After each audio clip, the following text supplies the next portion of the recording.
Oh, I love the music in this game.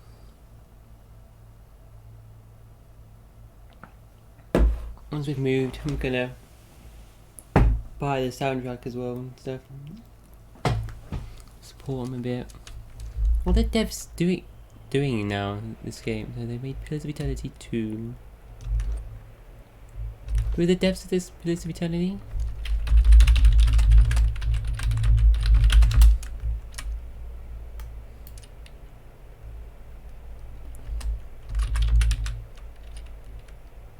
Obsidian? What is just Obsidian? Is it? Said that in the minute you load it up. Yeah, it's Obsidian, isn't it? Red Cerberus.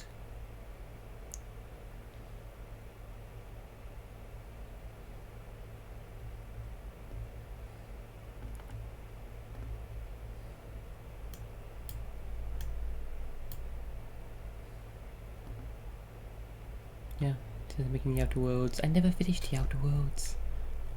I never finished it. There's a second one coming out. Never played the DLC. Tyranny I wanna play. They made Tyranny as well.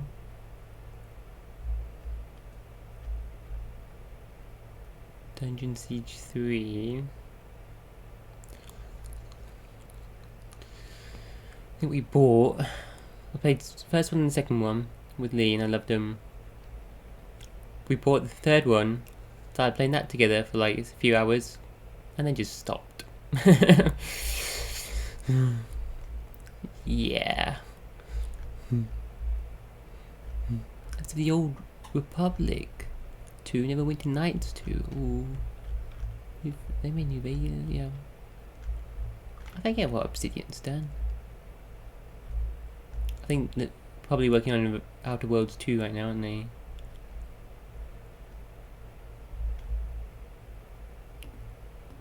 You know what? We're gonna have to go back and play through that again. Indeed. Play through a bunch of it. I didn't complete it. I don't know. I'm just gonna continue that save game, I think. Yeah. Wait, is that on Xbox? Did I play that on Xbox? I might play that on Xbox. Oh well, I'll just load it up. Let's finish it off in there. In the DLC, I don't want to start again, I don't think.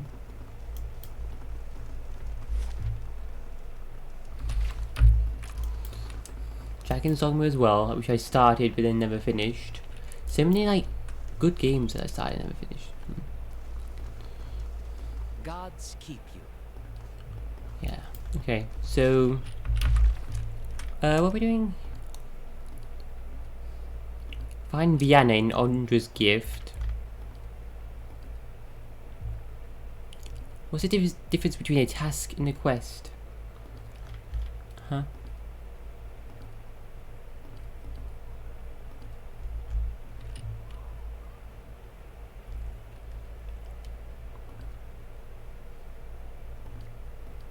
Will those like happen as I do the quests? They're sort of in the same area.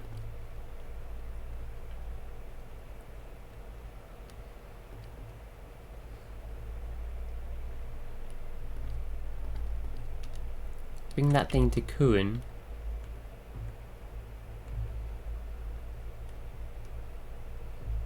Who's Kuan?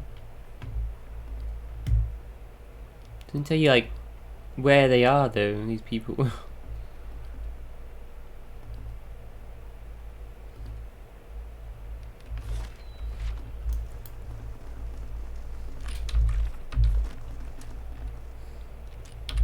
We got books to read actually. Let's just read these.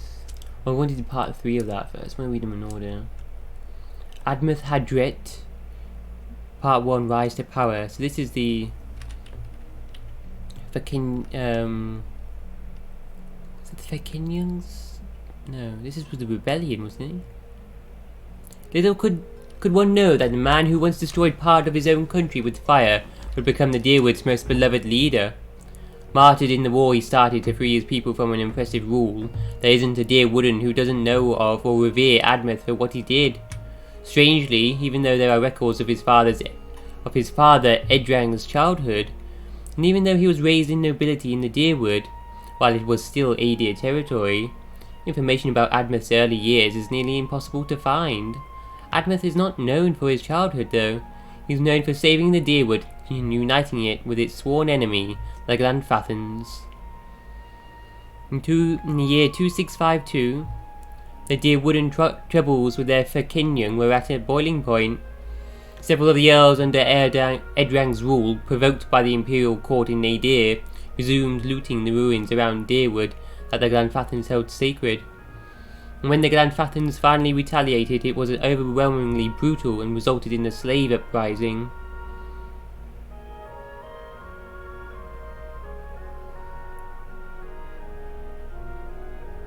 Earls following the king. Galvin Reged, whom Edrang had fought before, resumed control of the Glanfathan troops. Reged was also able to convince some Delemgan to join the fight. Edrin was at this point far too old to lead his forces into battle, so he sent his son Admeth in his place to contain the threat. Admeth, true to his form as the son of Edrang, and obviously having learned tactics from his father, made a dangerous but effective tactical decision.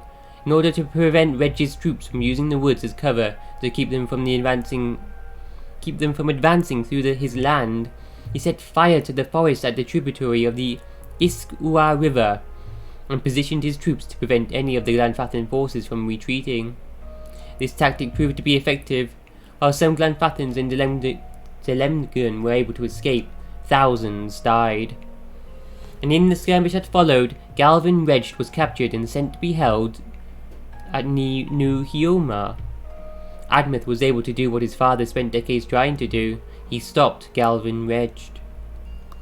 The conflict with the Glanfathans continued for several months, and Admeth repeated the scorched earth tactics several times to flush the opposing forces from key battlefields.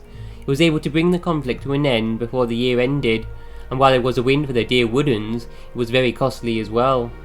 Because of his tactics, the conflict earned the name the War of the Black Trees. And after Edrang's death in the year 2654, Admeth became the Gref of the Deerwood, to the dismay of the imperial court and the other earls.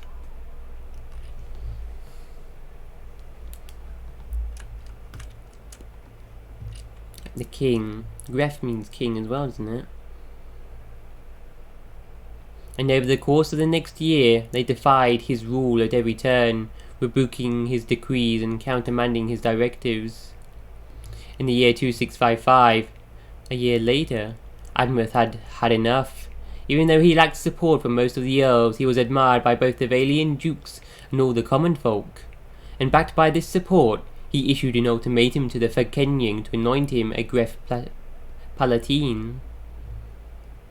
To anoint him, the Figurine's a king. Gref is the ruler of the colony.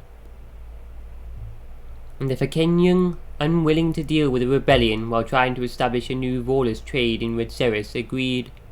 Admeth then held authority and legal power over the earls, their holdings and their titles.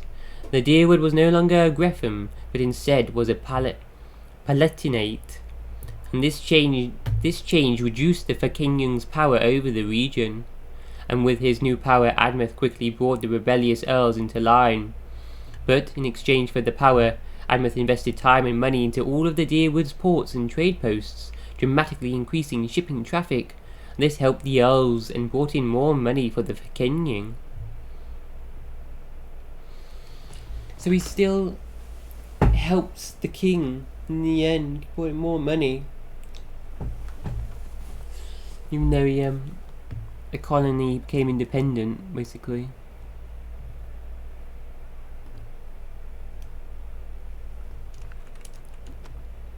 Part 2. Rebellion. And over the 5 years following his ascension to Gref, Admeth attempted to mend relations with the Glanfathans and bring his land together with theirs, the local Glanfathans. He enacted laws that restricted the taking of new slaves, allowed Glanfathans to buy their fellows out of bondage, and imposed a tax on slave ownership in order to promote the use of free labour. And while there was some resistance to these new laws, the Figurine's attention to Redceris and Admeth's power, backed by the colonists, made it difficult for the earls to truly resist what was happening. The Kenyan... The king...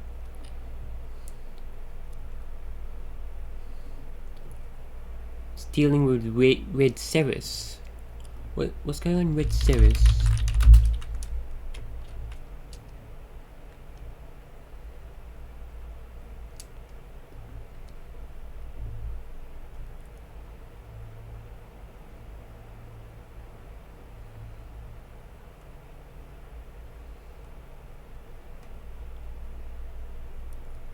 Was a former colony of the Empire. Became a dictatorship, theocratic. Theocracy. I mean religious. The priests rule in the name of God.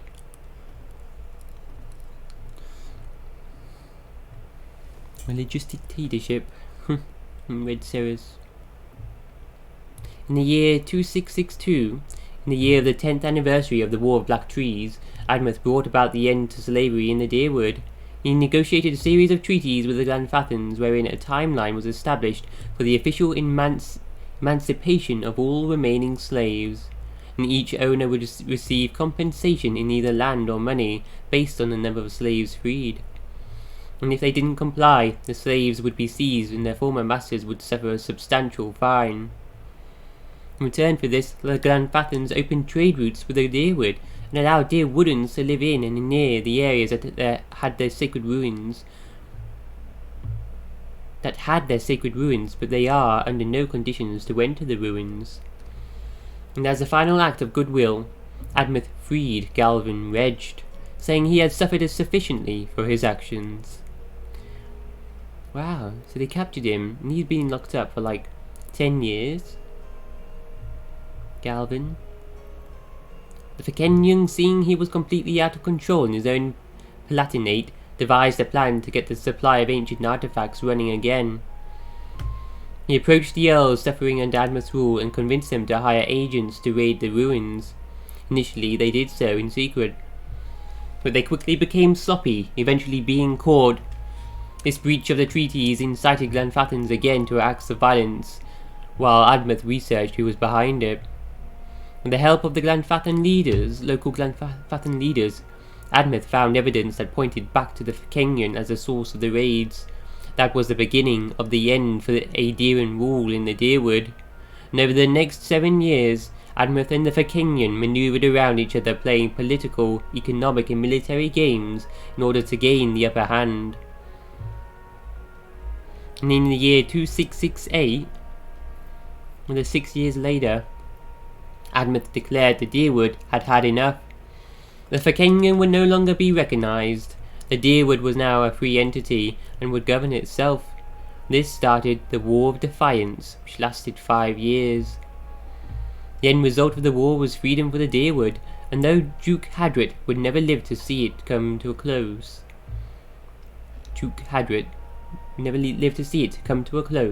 the people of the Deerwood consider him the founder of the country nevertheless.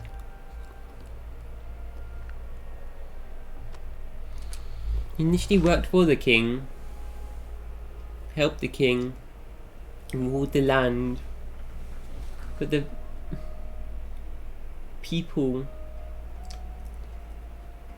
were more important to him than following his king. His king obsessed with those artifacts.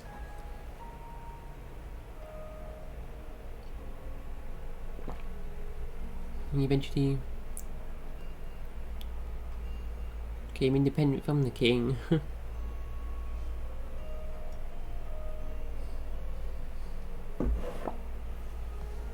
wonder if you'll ever meet the ghosts of these important people. Hadrit's Rebellion.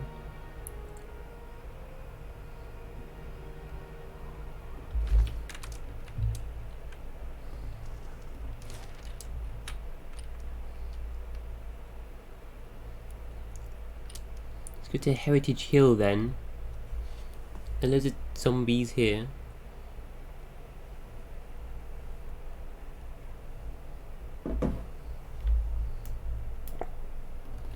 Turn around, traveller. Heritage Hill is closed. Well met, friend. Guard holds up his palm. Sorry, but this district's closed by order of the Duke himself. Why they sent me? I'm looking into the missing guards. So you're the one she sent word about? The guard looks you up and down, frowning. I was expecting her to send in a whole squad of justiciars. Not that I'm volunteering, mind you. I'll have the gate opened immediately. Just watch your step. I'm afraid we can't send anyone after you if this goes badly. Any ideas what might have happened to the other guards? None. I have no desire to find out, if you catch my meaning. The ones that disappeared weren't the deserting type. The worst part is, both times the watch disappeared. The next rotation found the gate unlocked. I don't know whether they went in or whether something got out, but if it's the latter, the refugees are going to be the least of our problems. Heard or seen anything unusual? Friend, I try and see and hear as little as possible. One of the women on the last watch said she heard someone shouting from the northeast part of the district. Something that sounded like an order. But I didn't see how anyone could survive in there. Once or twice I've caught a glimpse of something moving on the other side of the gate. The guard shudders. I'd just as soon forget it.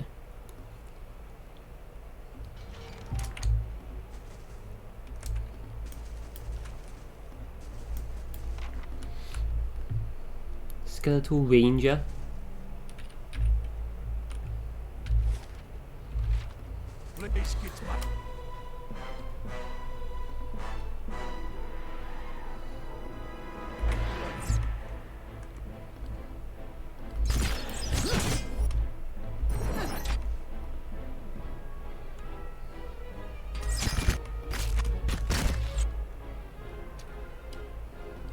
Damn.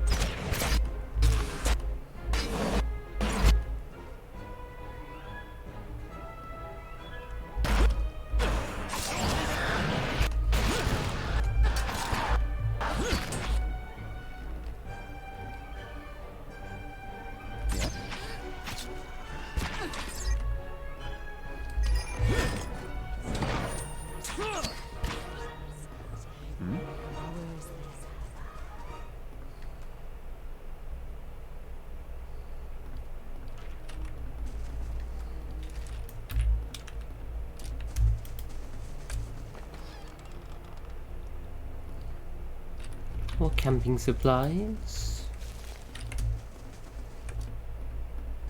I see something.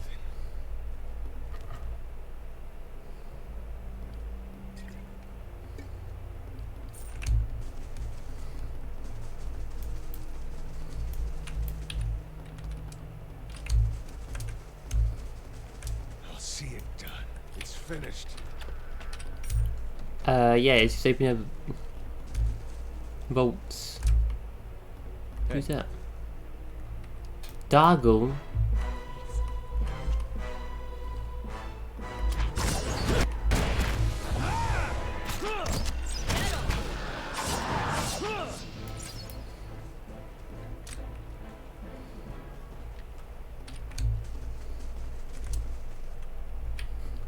I love these.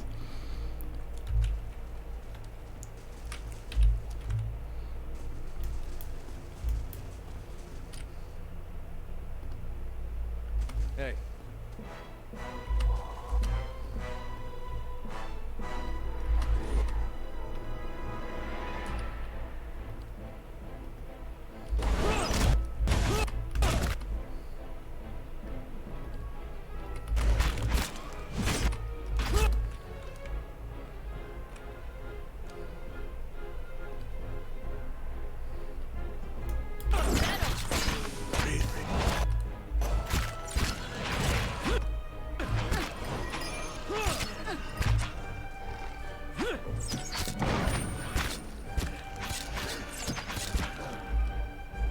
Dargles, they're tough. A bit more hit points.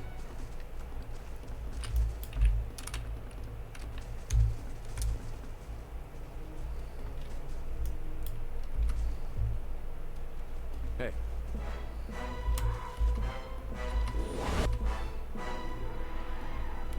Get stuck.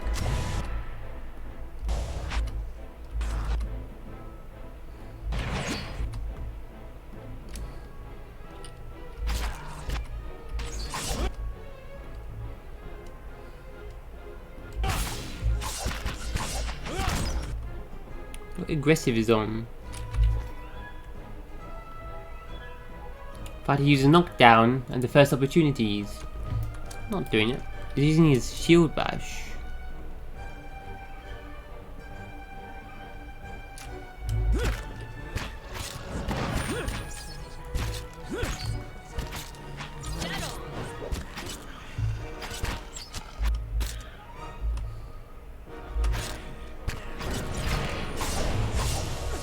No.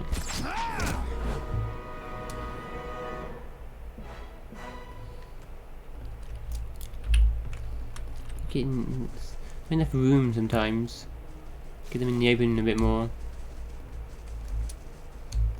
What's the proper key? Voltus. Heritage Hill. Key to door. Acquired.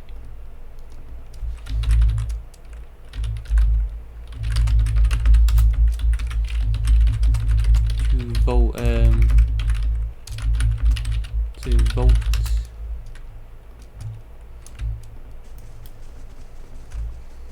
I'll see it done. It's finished. Spellwood amulet. Spell defense bonus. Plus 10%. Plus 10 defense against spells. What's he got? Oh, the flame cloak.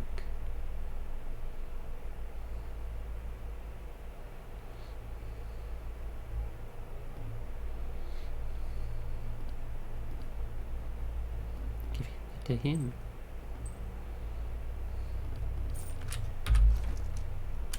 Set our inventory a little bit.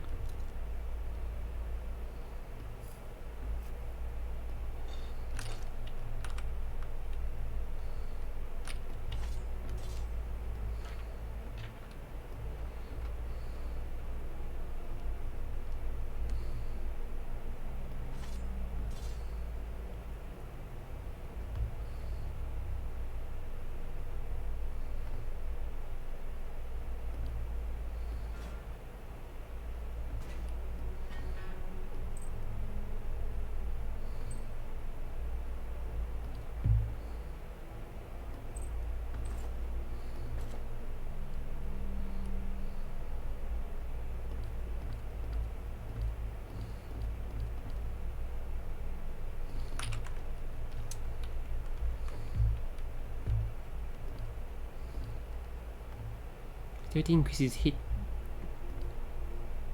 attack speed, isn't it?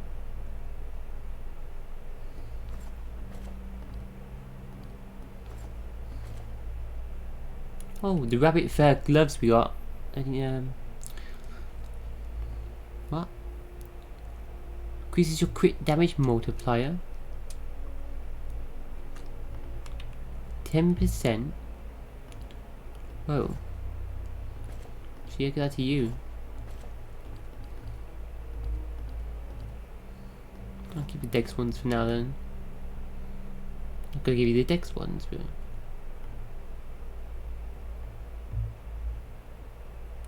Oh yeah, geared Haywanese Denny's. This is a soulbound scepter for a wizard. The bluestone scepter.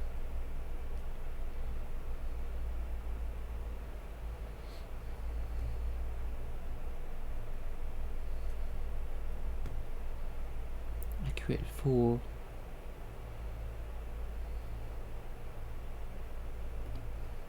how many levels have got soulbound weapons got?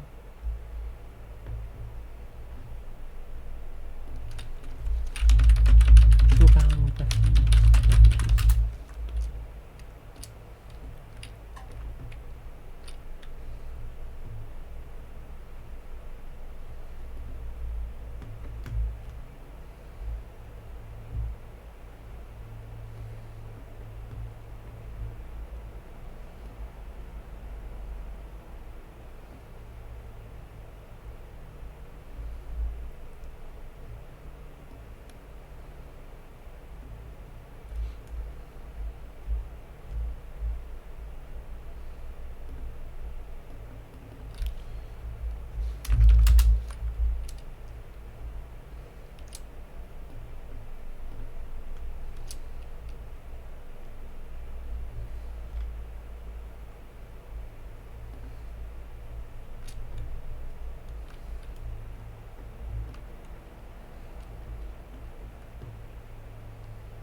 What's he got? Guildmaster's Star. He's using his rod though right now.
Let's give that to him.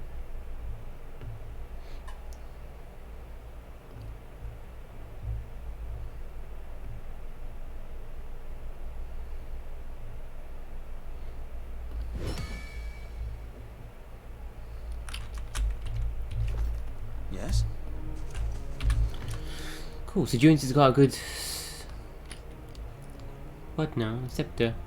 Got that magical energy effect.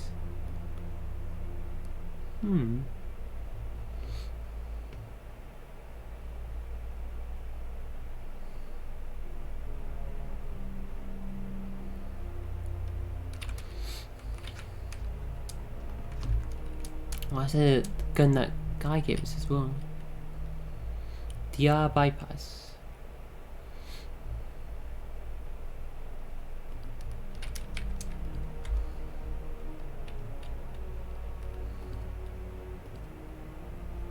Use the dagger.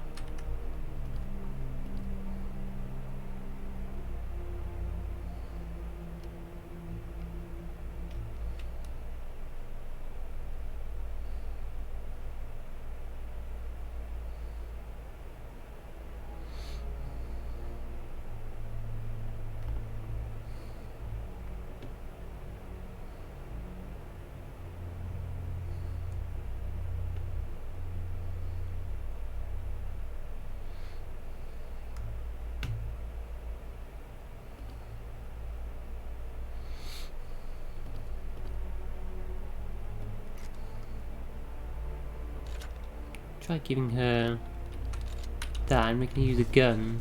That's like...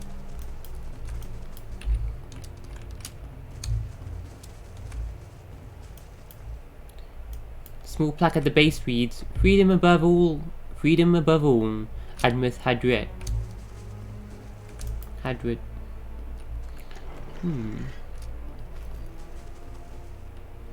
So there's someone still alive to the northeast. According to the guard. Whoa, what the fuck's here? Going on here? What the shit? Enthralled Justiciar. A woman turns when you enter. Her wide, pale eyes shine like lamps in the darkness of the tomb. 4 crucible knights hover nearby, their glazed expressions fixed on her. "Reinforcements at last! I hope you've come armed, because we've got to get out of here." Something about her seems hazy and insubstantial, even in the darkness of the tomb. Something. "Who are you?" "I'm commander of the Crucible Knights. I lead the militia stationed around Heritage Hill. Securing this district became my responsibility when this, whatever it is, happened."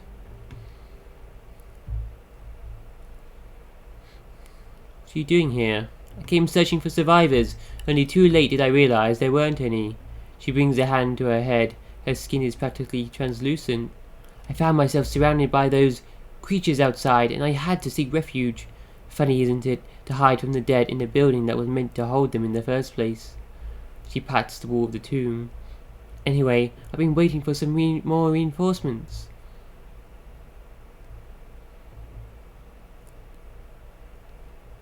What are these soldiers doing here? She looks at them, but either she doesn't notice their distant gazes and the way they sway on their feet, or she thinks nothing of it. They're under my command, of course. They heard my call, and we've been waiting on a few more to help us fight our way out of here. How did they manage to hear you in this tomb? Her eyes flash.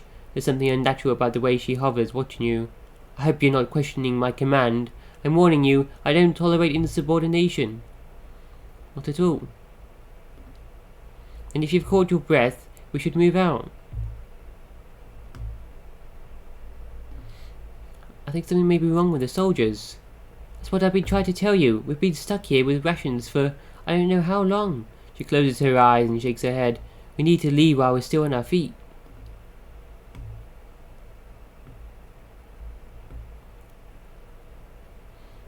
I hate to be the one to tell you this, but you're already dead. Her eyes grow cold and hard. You better explain yourself, and quickly. You're a ghost, and you've been luring Crucible Knights to their deaths. She freezes in place, hovering in the air. No, that's impossible. It's only been... I can't be. The other side of the tomb is visible through her gaping mouth. She looks at her hands, seemingly for the first time, turning them in front of her. As her eyes and mouth widen in horror, she turns to you. What have you done to me? Her expression hardens, and the Crucible Knights behind her stir. Novitiates, attack! Oh shit. Can we focus on her, guys, and maybe save them? Hey.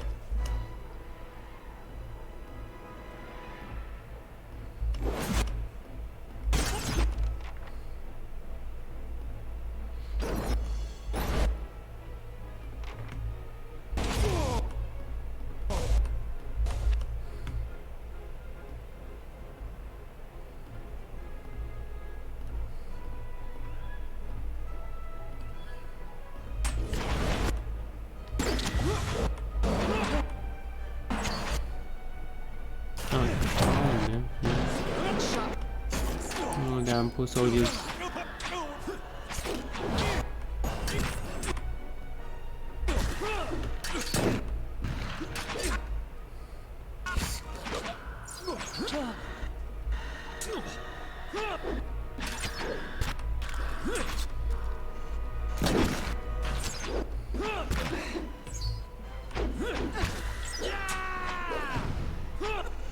Got to get free. Why isn't he knocking him down then? Don't get it. Just to use your knockdown.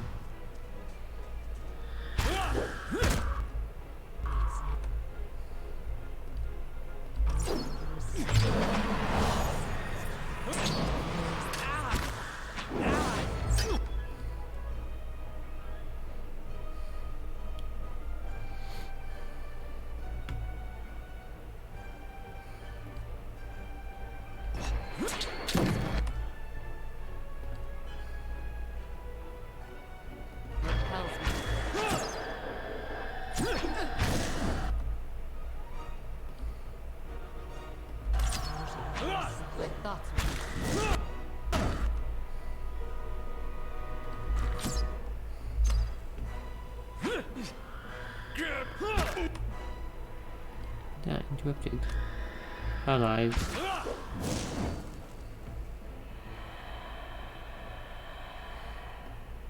Yes? Still alive? Spirit residue?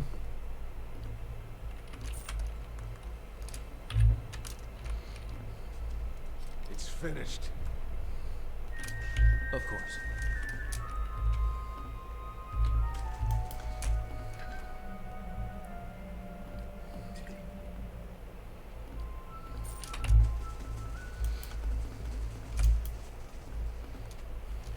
This game does seem a bit easier than the others. Maybe I should...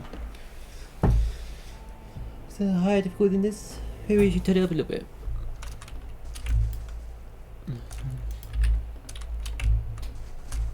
Nah, it's fine. Enjoyed the game. I'll see it done. It's finished.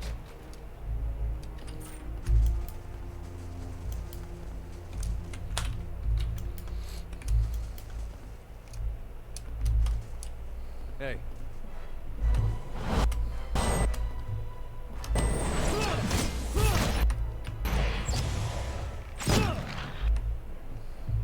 Holy shit. Grieving Mother does 79.7 damage to Dargle.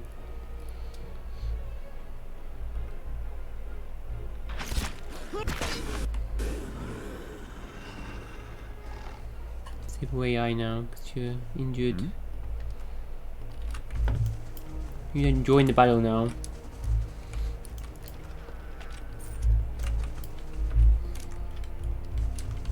Damn it.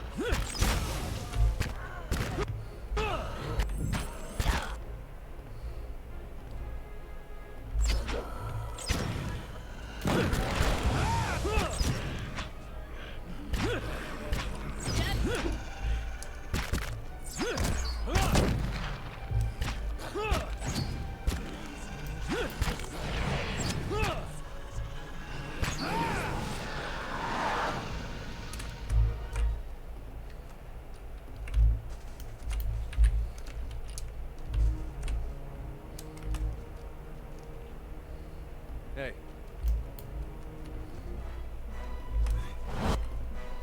Music every time.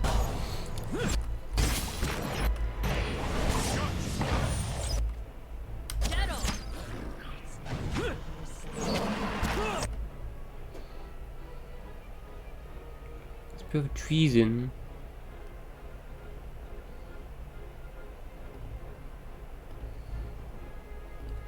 Mind control.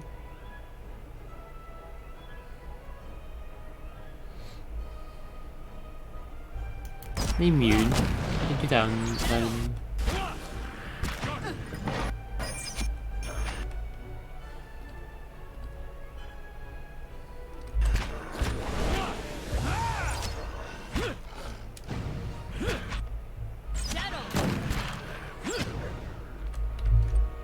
I love the gun sound in this game. It sounds so satisfying.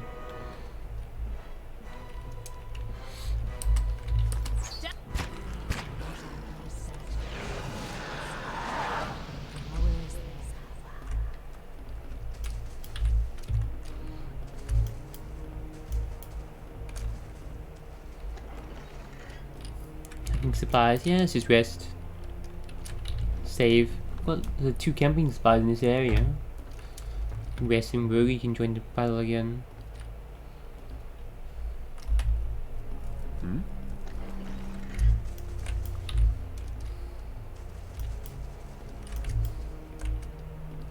I now have 7 level 2 spells, more level 2 than level 1. Nice. What? Hey.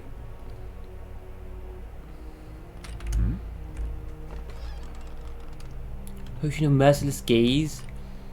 Plus 15% critical hit chance. For a while. Oh my god. You want that, Miss Rogie? Indeed. Boss battle. Slaughter them.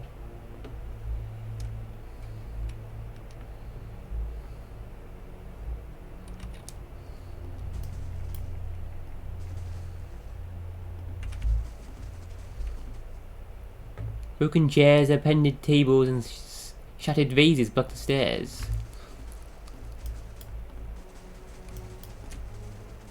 The hell? Lord Voltis! Seda! Let us in! It's safe, come out now! Voltis family, open the door, Seda!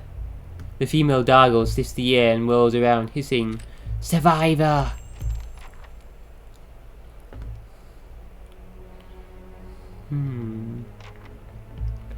Hey. They're smart. They take on their...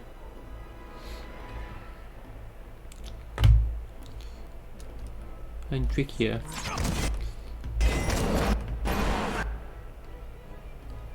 No, we enable AI now.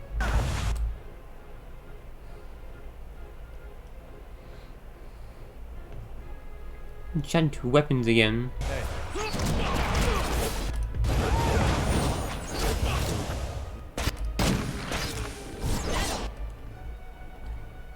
Captain, please, hello, phone. My mind feels sharp as steel.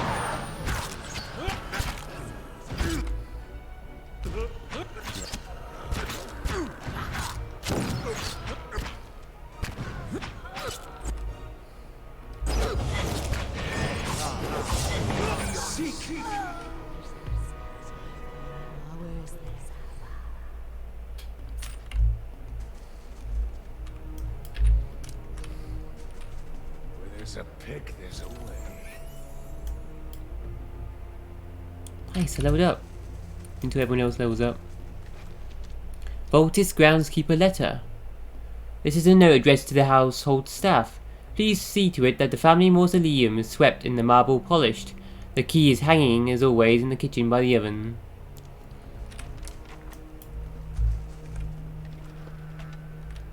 What? There's a black and white cat pet hiding in this cupboard. In the chest? Oh, someone just stored it. Trapped the cat in here. What? Evil bastards.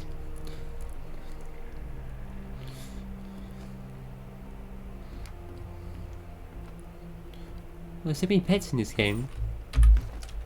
Bye bye, dragon. I'm here.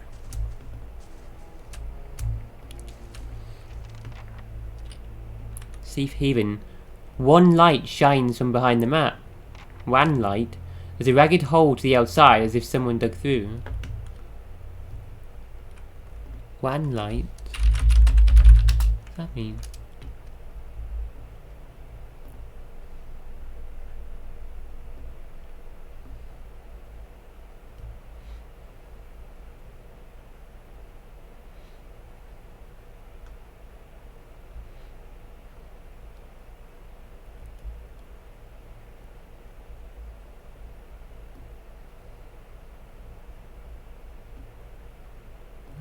I heard of this before. What's one light? Just light peering through a crack in the wall.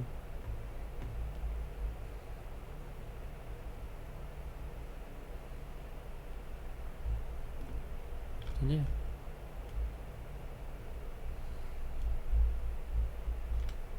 Got anything on it? Wandering light. Wandering light? Wandering light. Maybe.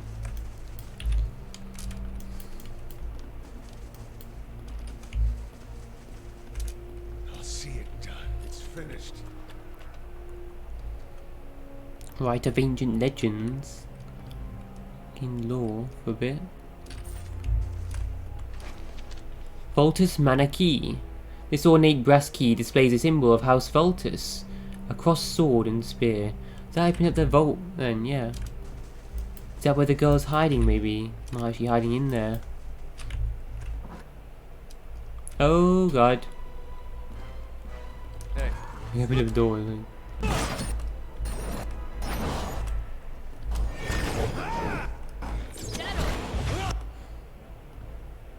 That's it, wizard.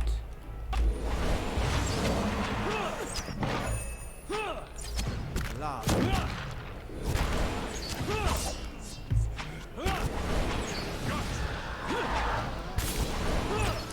La.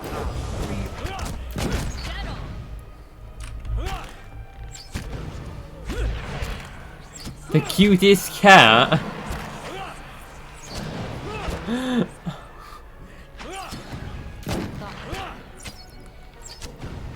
With a black and white cat called the cutest cat.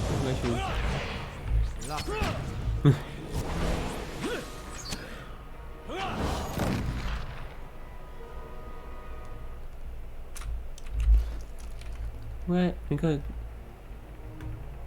This sharp-eyed cat is a prodigious mouser. Nothing goes bounding off the path in search of small prey.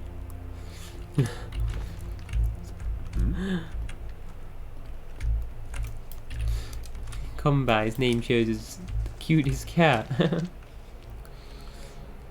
Lord Voltus's will. The last will and testament has been carefully drawn up on a stained piece of sackcloth. It lists Lord Voltus's various titles and holdings, ending with the following. Should no member of my family survive, it is my wish that my wealth and property be dispensed to the Crucible Knights. Let my wife and children and me be buried with my forebears in the Voltus family tomb, at the right hand of Duke Hadrit. Signed, Valerio Voltus, 5th Lord of House Voltus.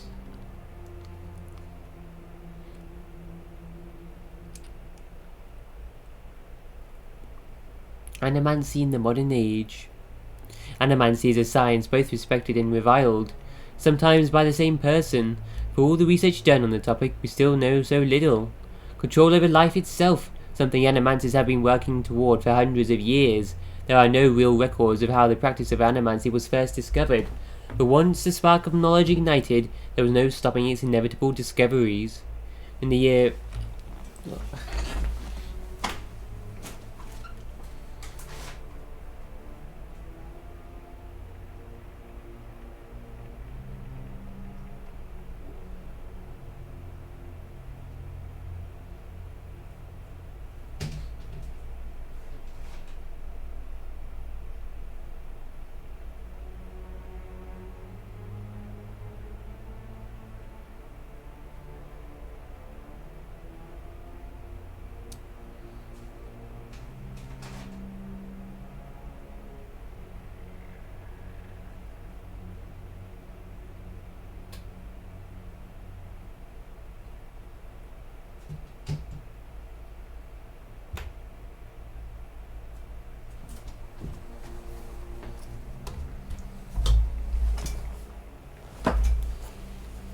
In the year 2260, animancers, as a result of their extensive research, successfully contained and transferred a soul.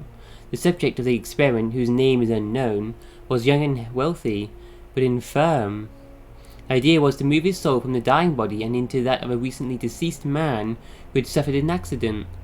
The new body, bearing only slight decay, would house the soul, giving the man a much better life. The outcome of the experiment resulted in the condemnation and outlaw of animancy in the Aderian Empire. Again, while we have no true records of what happened, as they were all destroyed after animancy was outlawed, a journal was discovered, a makeshift confession by one of the participants. And excerpts from that journal follow. The year 2260. It is done, and the gods forgive us for our arrogance. I'm not sure what I was expecting. Certainly not that. But what did any of us expect? Still, behind the revulsion there is a sense of pride, something I can't deny. All the research, the studying, everything we worked for, we thought would change the world. How it's changed. All was in place, the twisted form lying on the table next to its new vessel. The equipment had been prepared, the tinctures and potions all carefully crafted, every detail painstakingly organized to ensure success. We most assuredly succeeded. The procedure went exactly as it should. The soul, extracted from the old body, held, bound in place to prevent it from moving on. Then the next step, transferred to the fresh vessel. It was beautiful and terrifying. I listened as they spoke the words of binding. I watched the soul move, not the soul itself of course, but the vapor we used to detect it. And as it lowered into the vessel, a gentle luminescence covered the body, and then... nothing. Silence. Darkness. I held my breath, afraid that even the slightest disturbance would destroy all our hard work. Then motion. Then, dear gods, then... blood. How did I survive? I don't know. The vessel rose from the slab, and the room breathed. Every person crowded around the tables exhaled. Some cheered. We had made life from death. We had become eternal. The body closed its eyes and tilted its head, looking for all purposes to be listening for something, or to it. Then its eyes popped open, and it moved. Its lips peeled back from its teeth in a horrible expression of fury. It fell on the nearest man, tearing his throat, knocking him to the ground. Then the room erupted into screams, shouts, and a flurry of bodies running, pushing, doing everything in their power to get away from the creature sitting on their colleague. But right before that happened, in a split second before the chaos, when there was nothing in the air but a stunned, terrified silence, I heard it, sitting there on his chest, face at his neck, and it was feasting.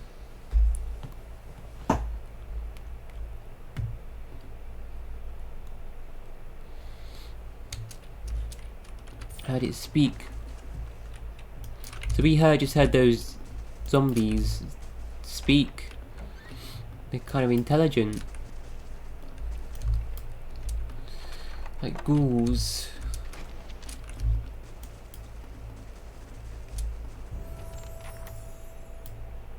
This seems to be the hook mentioned in the letter, but the mausoleum key is missing. Yeah, we already found it.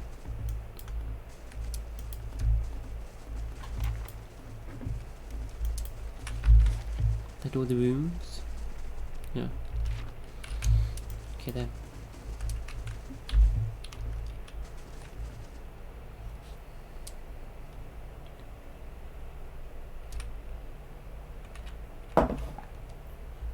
Made intelligent zombies. I like to eat people. Well, that's not good.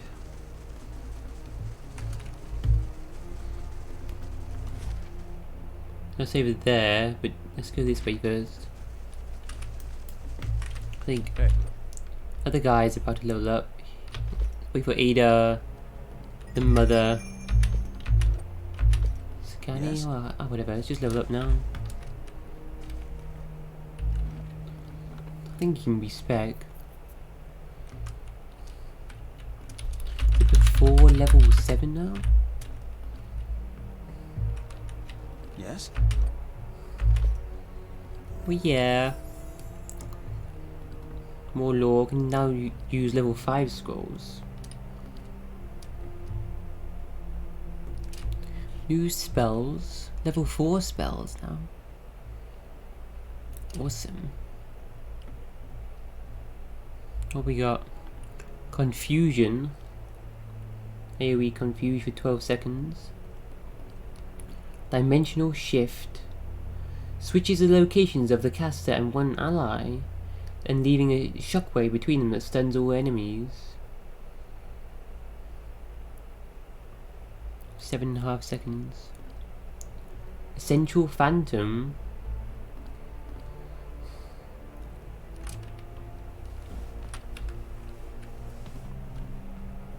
Oh no, here we go.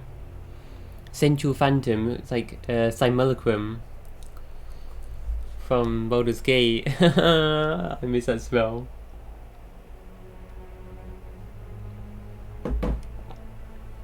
You better believe you have that spell in Baldur's Gate 3.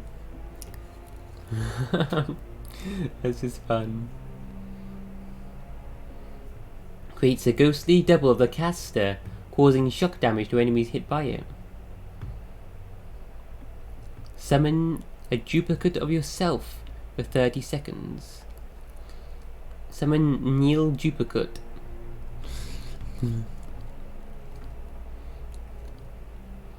Flame Shield. Any characters hitting the caster receive a lot of burn damage. Iron Skin. Caster gains 8 DR.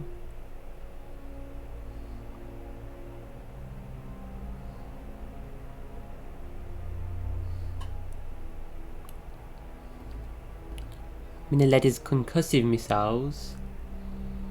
Fires 5 missiles of pure force at the target, causing crushing damage. 5 projectiles. Affects the target and enemies in a 2-meter radius.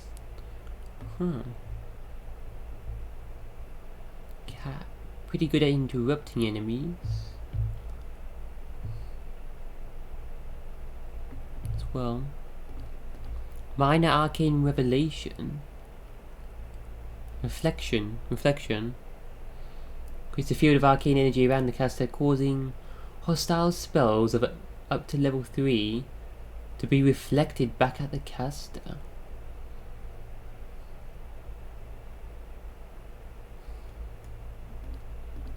Minor Grimoire imprint. Gives the caster access up to three third or lower level spells on the target's spell list. The wizard can cast those spells an unlimited number of times for the duration of this spell.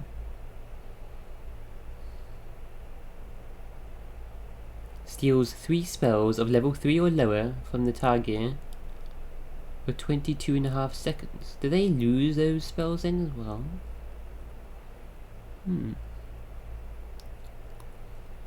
22.5. I can get a bunch of spells off for a while. For one level 4 spell, for 22.5 seconds, I can spam level 3 spells.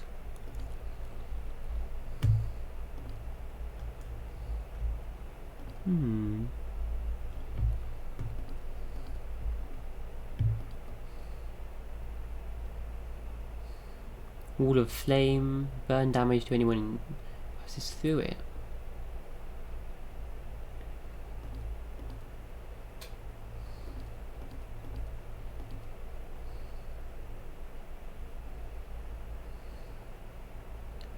On anyone moving through it, but what happens if they stand inside it? They continue to take damage. Pull of Eora. The wizard summons a black sphere that draws all nearby enemies toward it each time it pulses. Gravity spell. Pulls the enemies to a spot and reduces their move speed. Gravity. Like black hole spell. Summons a trio of what? Maura's writhing tentacles. Oh, here we go. Summons a trio of powerful tentacles that cannot move, but can inflict crush and corrode damage and the stuck affliction on anyone they hit. They have a range of 6 meters, do they?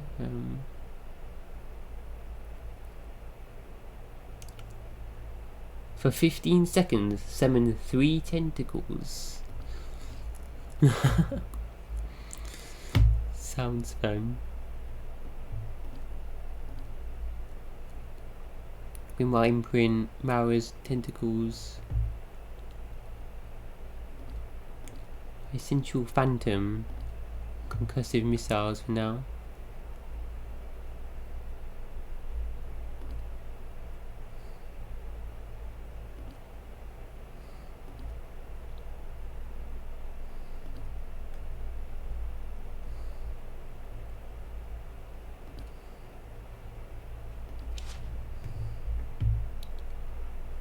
Nice, I get 3 level 4 spells.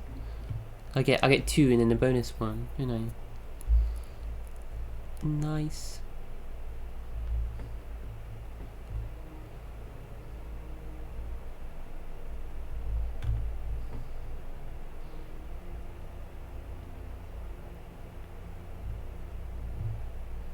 Two-meter radius.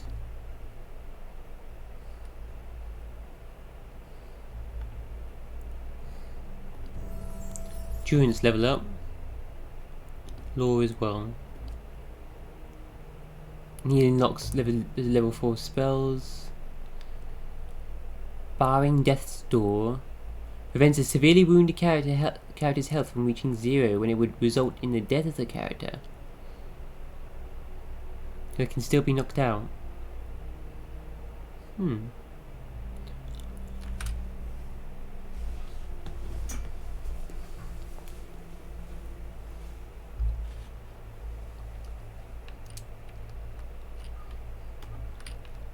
Devotions for the Faithful. Give allies loads of damage boost and accuracy. Enemies take penalties to those, debuffs those. In a 3.25 meter radius.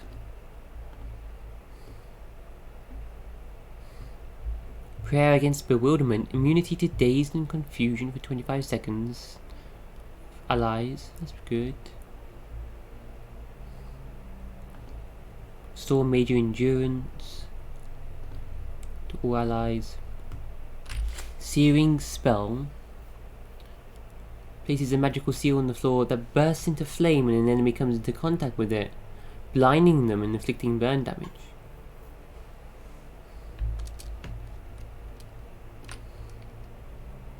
Shining Beacon.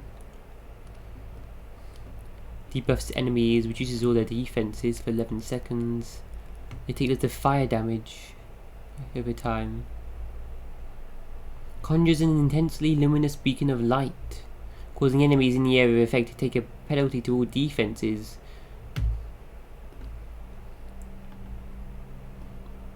Take fire damage. Triumph of the Crusaders. What?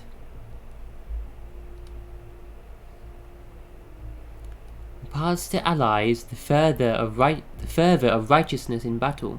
When any ally in the area of effect delivers a killing blow, he or she regains endurance. 224 per kill. How long does it last? Whoa, how long does it last though?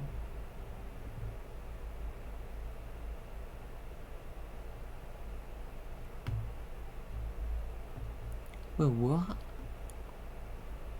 Let's say. Only just forever, there's one person. Litany against minor afflictions. Grants a single ally immunity to blinded, hobbled, frightened, distracted, dazed, confusion, being knocked down, stuck, or sickened.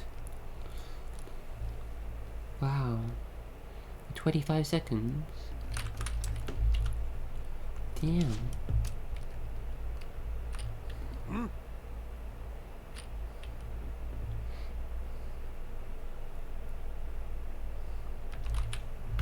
Whoa. You can trust me.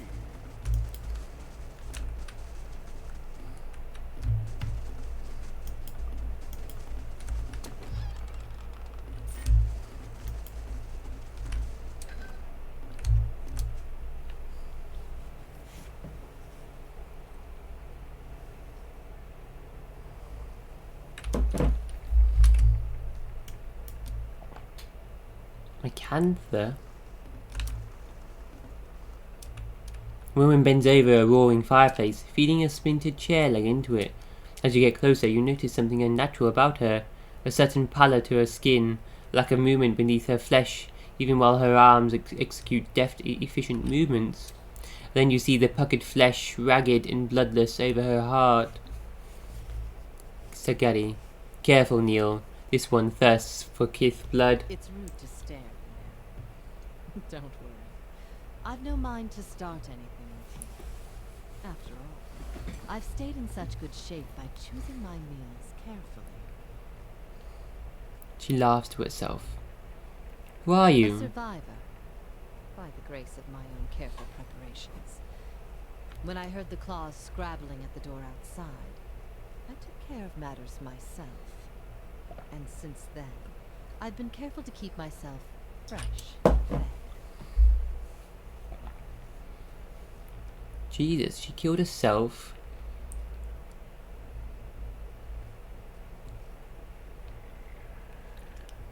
She used animancy on herself. Do you know what happened here? An incredible act of animancy, of a magnitude this part of the world likely hasn't seen since Anguithan times.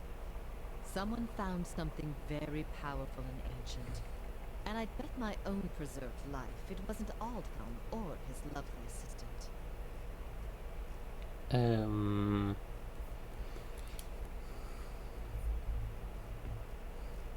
Animancy.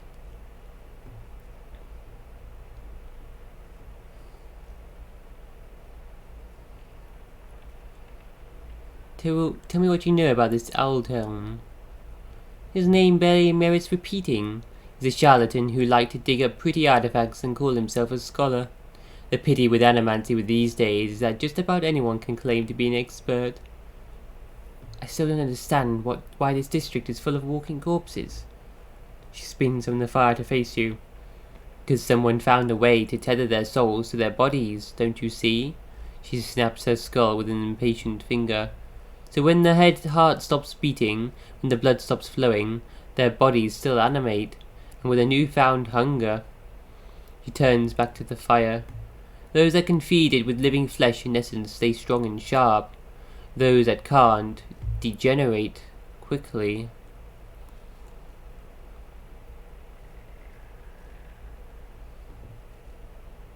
See. She smirks. I truly doubt that. The souls, this body still, the body's dead. The soul is like expecting a live body, so you need to eat or living flesh or fresh flesh to trick the soul, something to thinking you are still alive.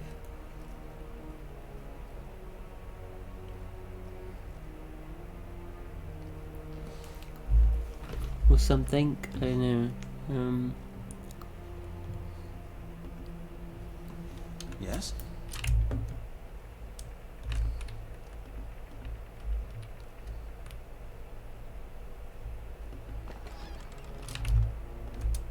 Of course. Okay. Well, you're not attacking me, so I'll leave you be, lady. I'll see it done. It's finished. Thosian prayer. I'm gonna read this one.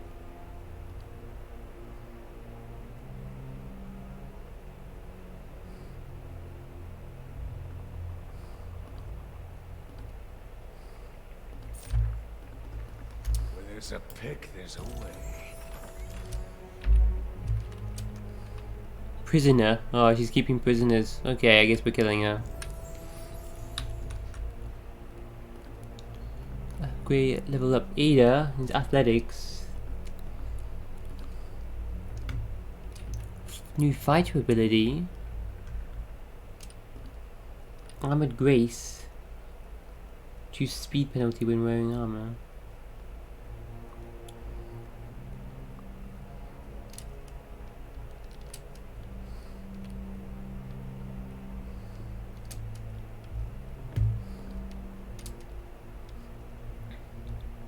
And bending. Fighter draws strength from his or her own indomitable spirit, causing them to regenerate 50% of endurance lost from an attack. Wow. 15 seconds, 3 times per day, 50% of damage taken is converted to healing.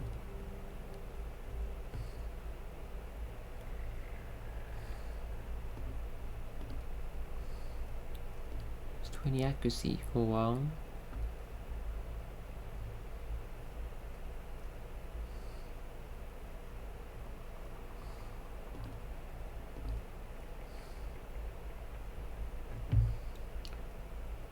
Clear out. Sweeps the fighter's melee weapon in a large arc, knocking enemies prone.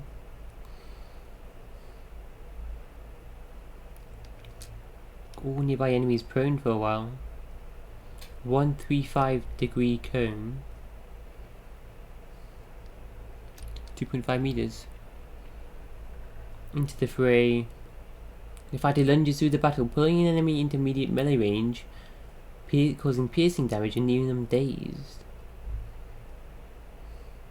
Dazed reduces their accuracy.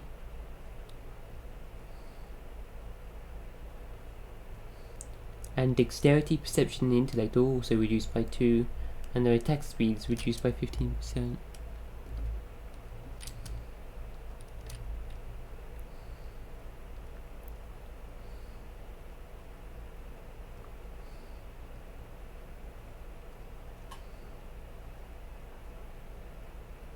Knock enemies prone when you disengage an enemy. What? kind of weird. You just become immune to frightened and terrified. Whoa, that's kind of good. Wow.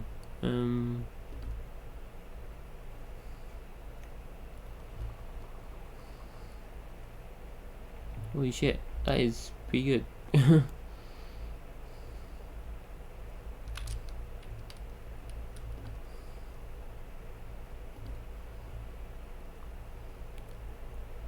They mind control him, that's the worst. Confusion on him. And fear, but I don't think many enemies have feared any of us that much yet in the game. They might later on.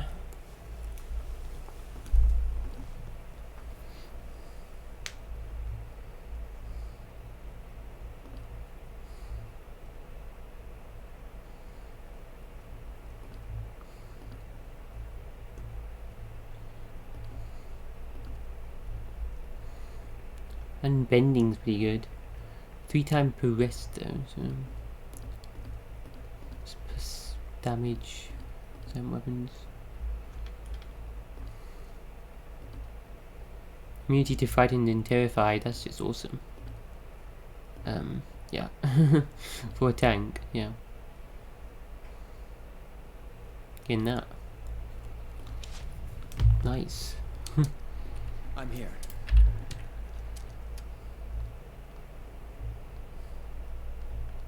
Enjoy some more enchanting of weapons.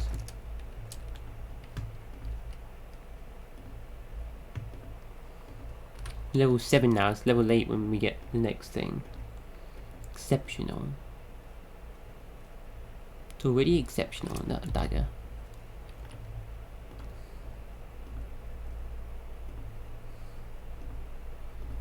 Damn, we could do corrosive. We need a primal rock still.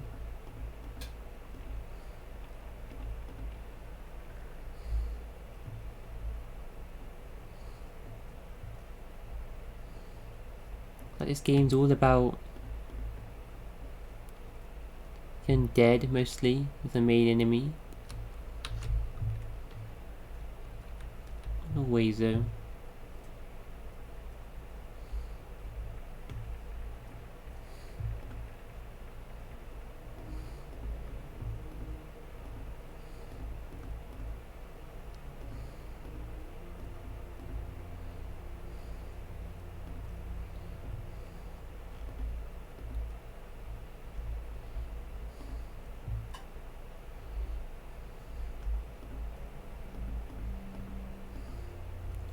I want to get corrosive damage to save until I got that thing. And on the other dagger. Get exceptional next. It's got fine. Was level 8 there. Next level. The Vithrak brain? What the fuck?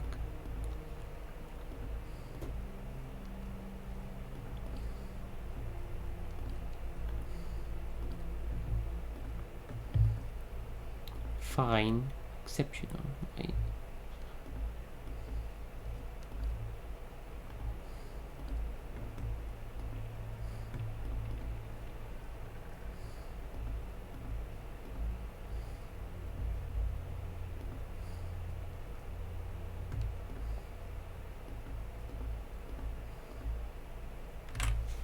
Why the diamond?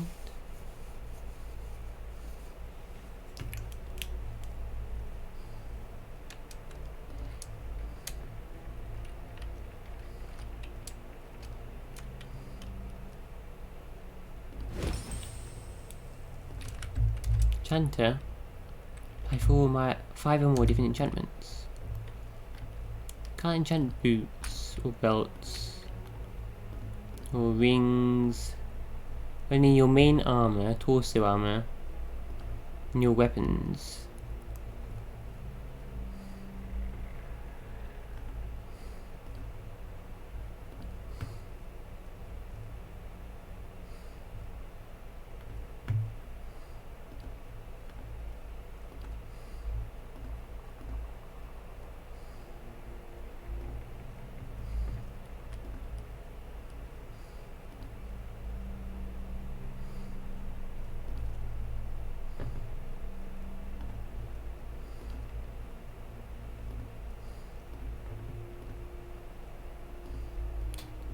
What intellect armor?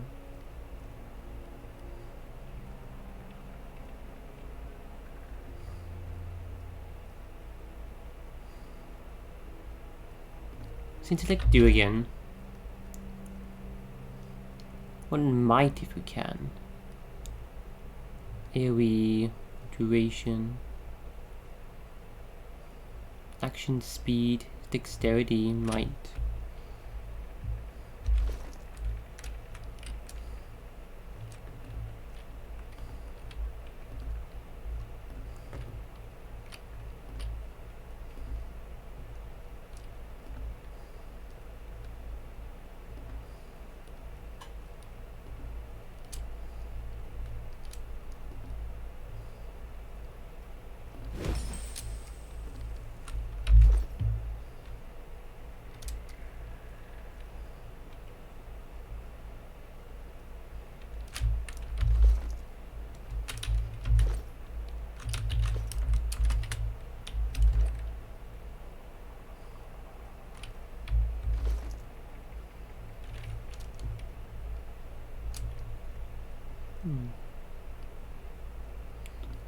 Did I add it?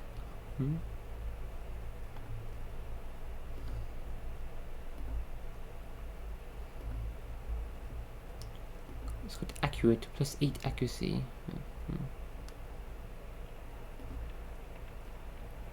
Exceptional level 8.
You got dexterity plus 1.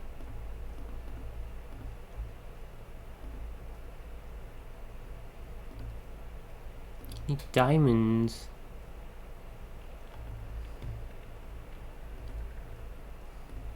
I don't even have much stuff, lady.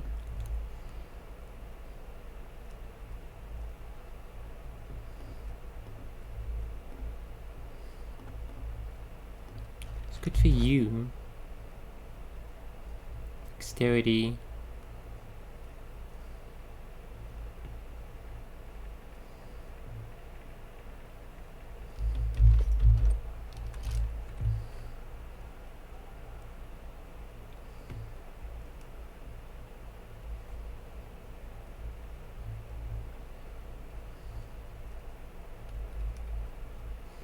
I'm a troublemaker for House Domenal, apparently. Neutral to the Defiant Spain, Knights of the Crucible right now. Hey. You're not one of Acantha's servants. Please, you've got to get us out of here before she feeds on us. What happened to you? We're just groundskeepers. When the district fell into chaos, Acantha took us in. That would be safe until the knights got things under control. Instead, she locked us in here. And every week one of those monsters who serves her comes in and takes one of us away. I don't know what she's doing, but sometimes we could hear the screams. Please, get us out of here.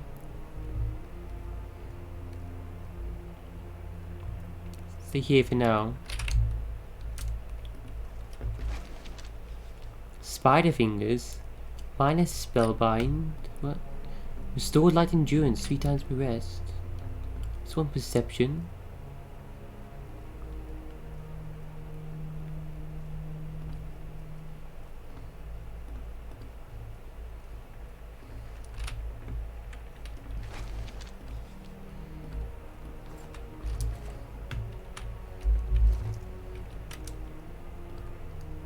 What's he got? He ain't got that. Hey.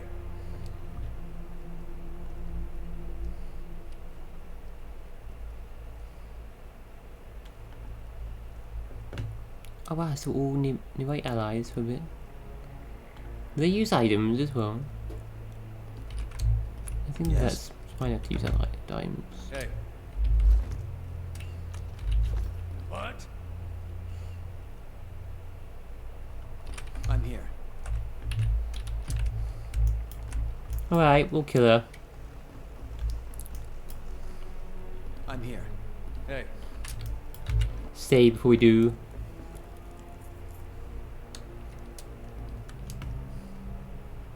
Wait, if you say just leave now, and it's not safe, what happens? Thank you, we'll never forget this.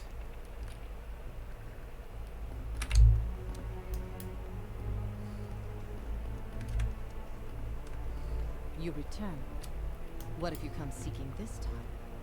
Came across a group of people in the back room. Hope you didn't disturb them. Rounding them up is quite the chore. You say anything about them? Yes? Go on.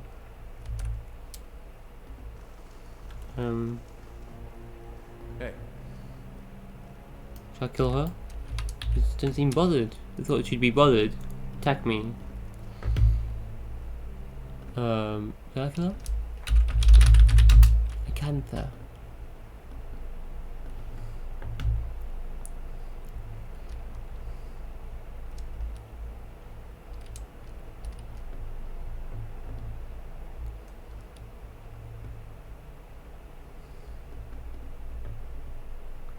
She thinks it's the work of Aldhelm.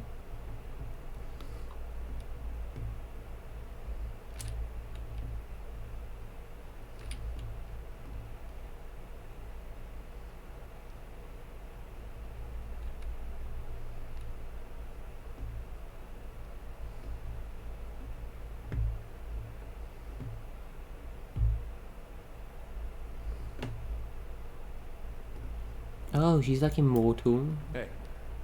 Anyway, if I do attack her, Of course. I gain reputation with Defiance Bay. You return. What if you come seek? Leap. I hope you've gotten that out of your system. She shows nothing more than a few scratches after your fight.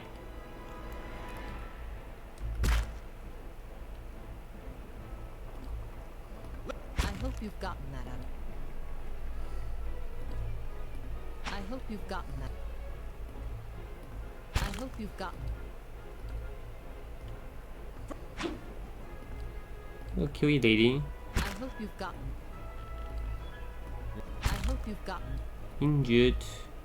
I hope you've gotten. I hope you've gotten. Just like not bothered. I hope you've gotten. Killing you still. I hope you've. Weird. I hope She you've immortal then? She's injured. gotten. I hope you've got. Badly injured now. I hope you've. Smash your head in, lady. I hope. I hope you've got. I hope you've. I hope you've got. I hope you've got. Miss. I hope you've. I hope you've gotten that. Well. Rogi, you do it. Slice her up into 1,000 pieces. I You ain't hope about you've to fight. got. I hope you've got. I hope you've got. There you go. Oh, she's coming You back. return. I hope you've gotten that. Regenerating health. I hope you've. I hope. Yeah, it's like she is immortal. I hope you. I hope. I hope you. I hope you. I hope. I hope you. Right, you in now. Attacking her.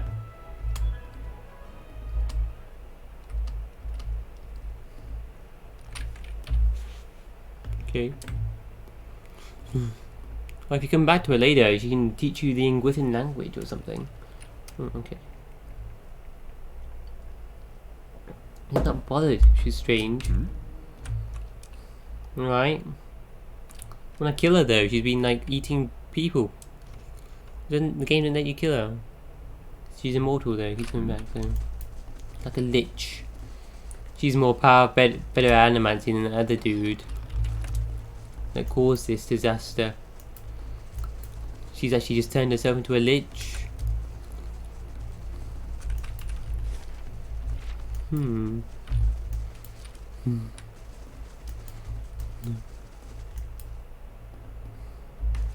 Hey. Go with it.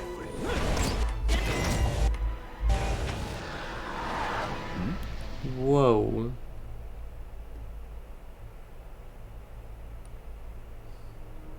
Of course.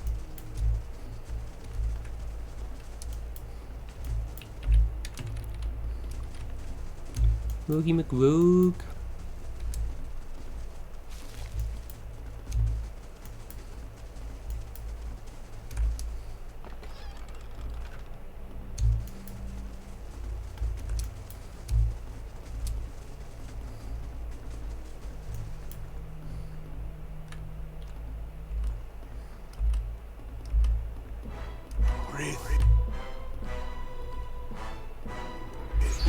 Oh shit. Oh shit.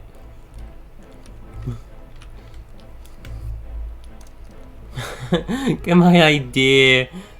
Stag helmet.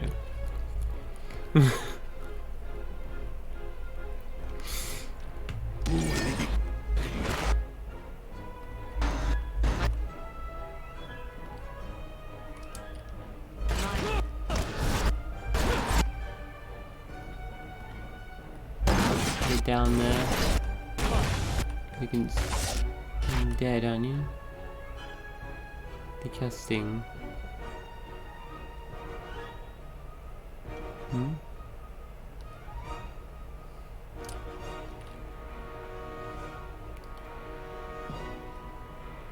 Immunity to sicken and weakened.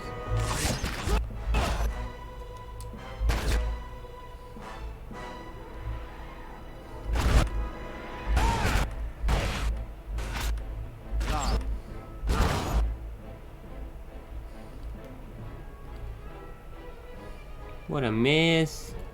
I'm quite weak though.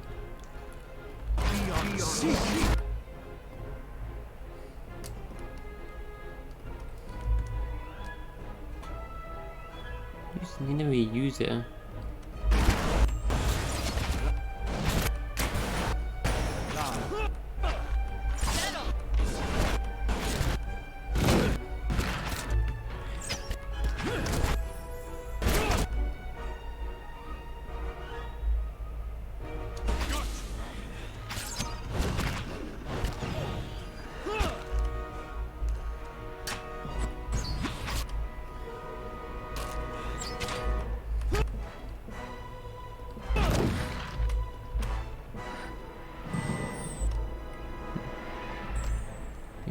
Yes?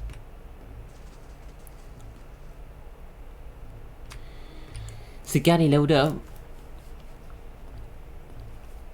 Those are bones and zombie flesh. Well, nice. I'll put that away.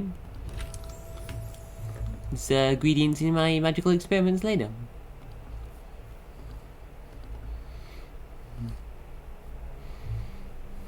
Sagani's got a new ranger ability. Swift aim. Modal. They reduced accuracy for increased reload speed and attack speed. Increased fire rate loads. Defensive bond. Gain 15 defense.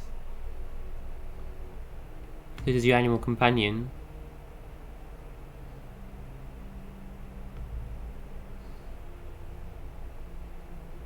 Plus 50% damage against targets affected by a DOT. What?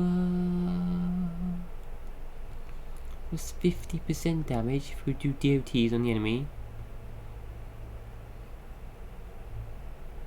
Ranged attacks bounce one time What? Each ranged attack loosed by the ranger contains such force as to fly straight through the first target and hit another target behind it for less damage.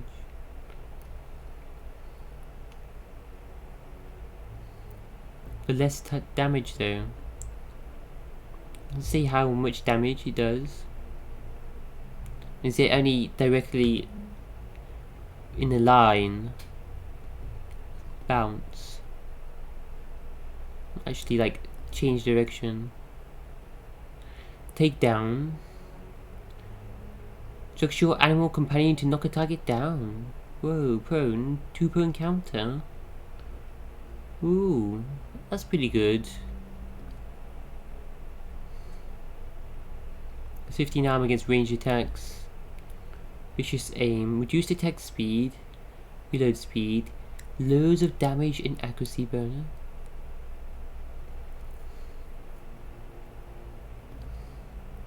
Heal your animal companion.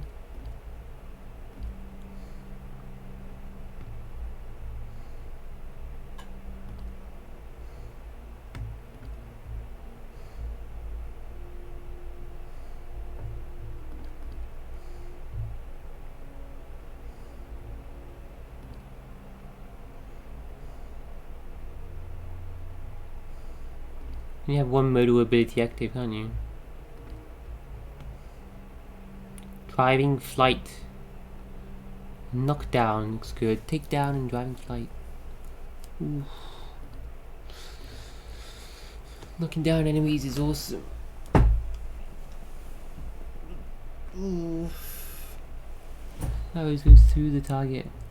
Hitting another type behind it for less damage. You didn't say how much damage though. Why didn't you tell me how much damage? Driving flight.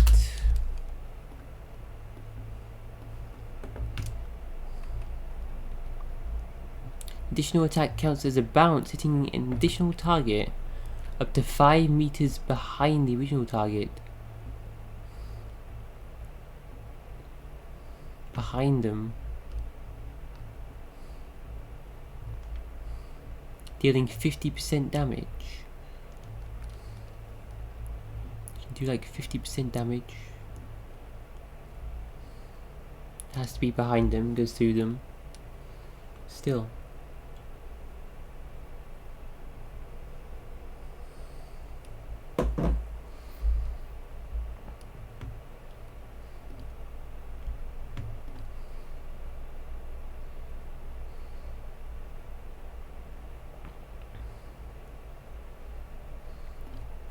She need accuracy.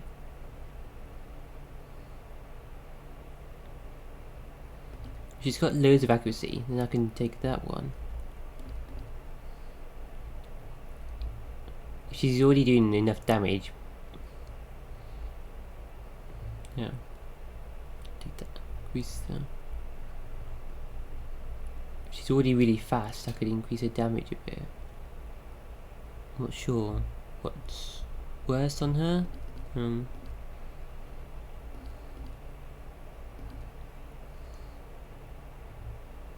That one though, plus 50% damage against enemies afflicted by DOT. Holy shit, I need to do some DOT spells. And then she'll obliterate them.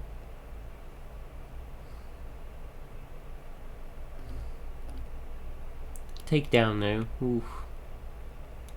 Ada's knockdown is awesome. It's like a control spell. Control abilities are good. I'm gonna do driving flight for now. I'll get that other knockdown one next time maybe.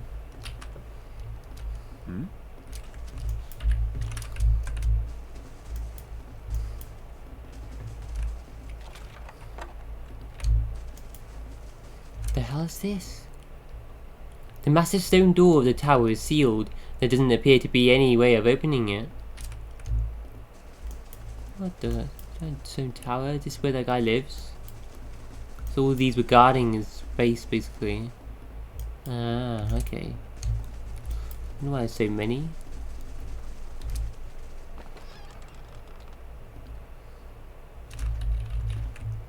Camping supplies in there again. Can you not see anything, Rogie? If you crouch, I'll take a look. increases your perception. I see something. Yeah. Oh, it's just a... Yeah. Maybe like a key nearby or something.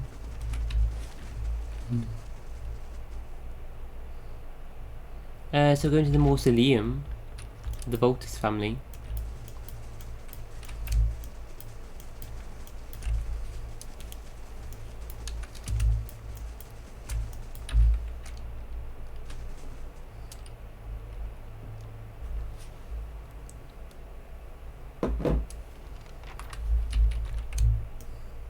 Oh, Sada's in here, yeah. Hey,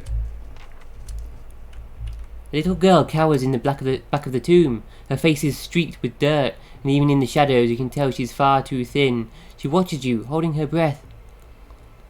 It's all right, you're safe. She inches into the candlelight. Her clothes are little more than filthy rags now, but ripped and stained fabric looks like embroidered silk. You have to be quiet. Noise brings the hungry people. Ada, if she's afraid of hungry people, maybe I should step outside. My name is Seda. Are you hiding from them too? She watches the door of the vault, her eyes wide and careful. Tell me what happened to you. Her eyes take on a distant look. Her legs start to tremble. Oh. I mean, that perception was all. Where's your family? At the house. Mother told me to hide and not let anyone in. And I heard a lot of noise, fighting and yelling, and... Her eyes glaze over. And then Mother told me to open the door again, but she didn't sound right. Who are the hungry people? She whispers and her eyes are round with terror. The ones outside. They don't sleep or die, but they eat. You're Seda. I came across some Dargles in the house. The girl's eyes widen. You saw Mother and Father? And Emilio? How did you get away? Emilio?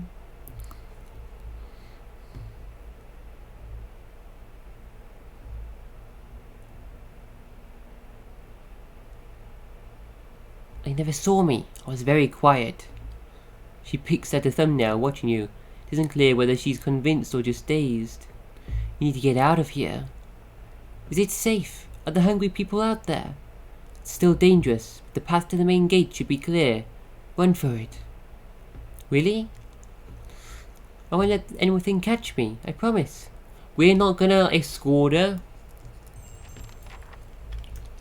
Well, what a dick we are.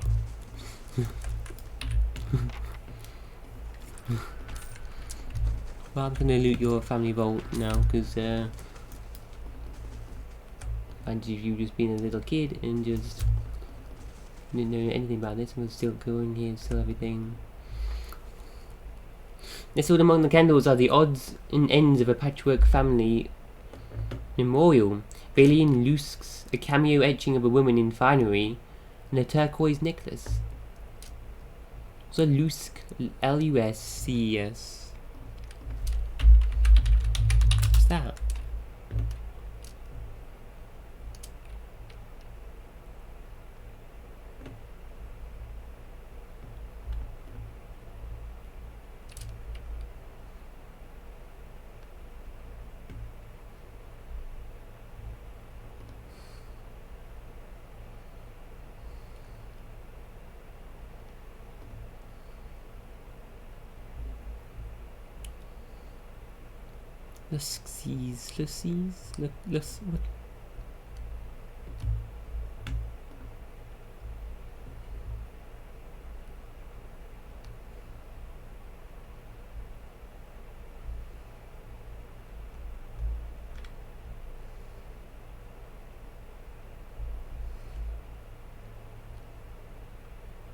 What does that mean?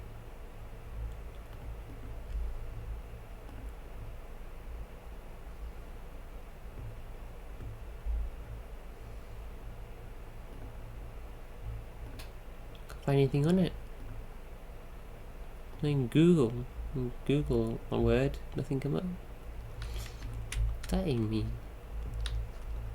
Is there a typo or something? Where's the typo?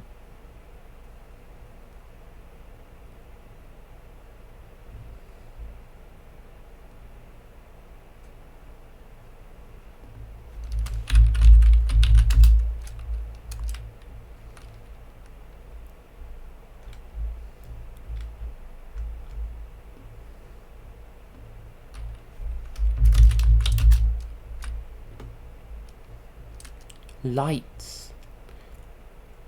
Might be a typo. Lucy's Spanish. Luces. Hmm? Maybe? I don't know. Not sure.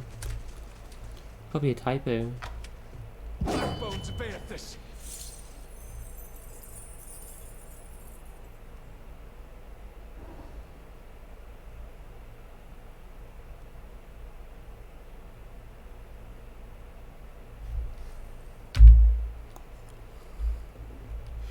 Holy shit, what was that? Like a giant arrow from the gods just squished it. Yes?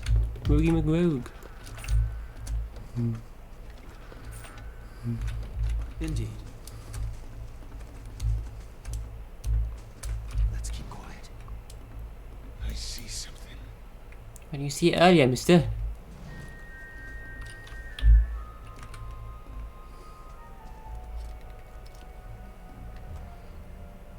Iridescent Scarab figurine. Summon an Adra beetle for 20 seconds. Once per day. This Adra figurine is shaped like a small beetle. Its colourful shell catches the light in strange ways, changing hues as it's turned in one's hands. Oh, there's so many of these. Still those once per day summons. That's great. Hmm?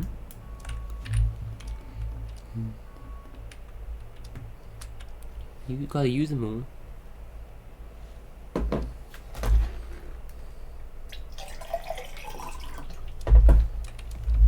Indeed. Yeah, I guess we're done here.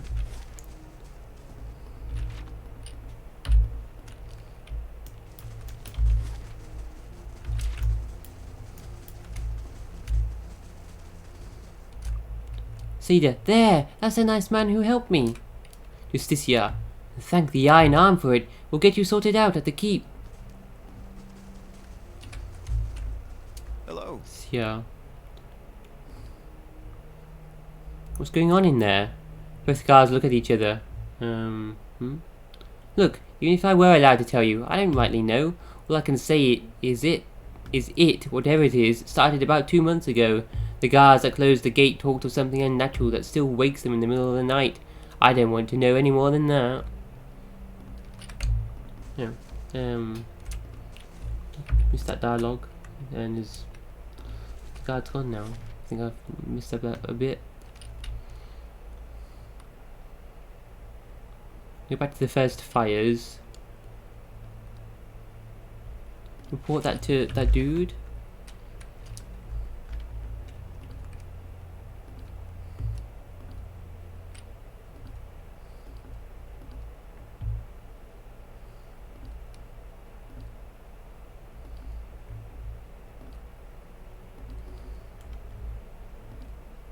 Speak to Wyler again. Yeah, awesome. He managed to save them though.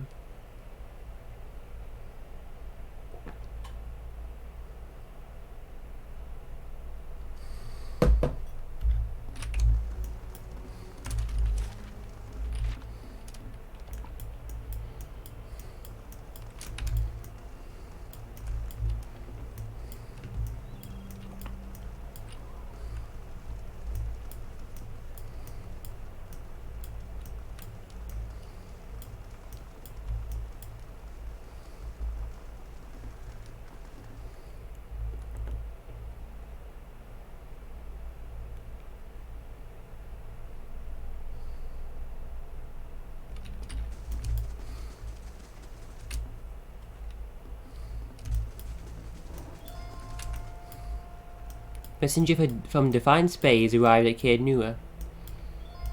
From here? I'm in Defiance Bay, you idiots. Traveled all the way there. When I'm already in Defiance Bay.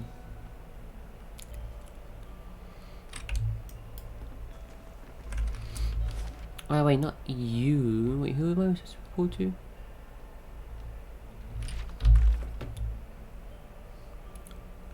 Weiler. The lady in the training room.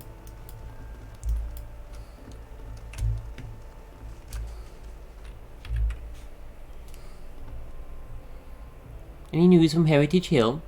Your guards were charmed by the spirit of a woman named Lyra. I've gotten rid of her. Her tired eyes grow round. By the flame, you found her, my missing commander. She heaves a sigh and loses her gaze among the floor tiles. She was calling to the watch from beyond the grave. Doesn't make any sense. Nothing in that accursed district does. What happened to the soldiers under her spell? I didn't make it. I see. Nevertheless, thank you for your help. You have left me with as many questions as answers. But at least I know what happened to my troop and Commander Lyra. Please, accept this as a token of my gratitude.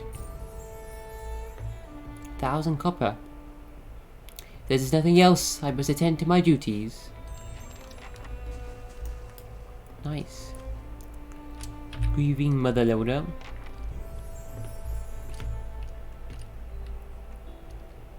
Stealth on her, I guess.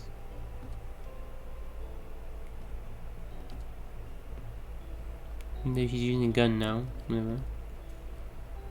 Could change back. Level 4 spells for her.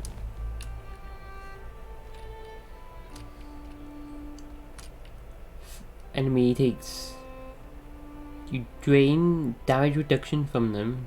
Gain it for yourself. Huh. One enemy. Mind Lance. One target takes as a piercing damage.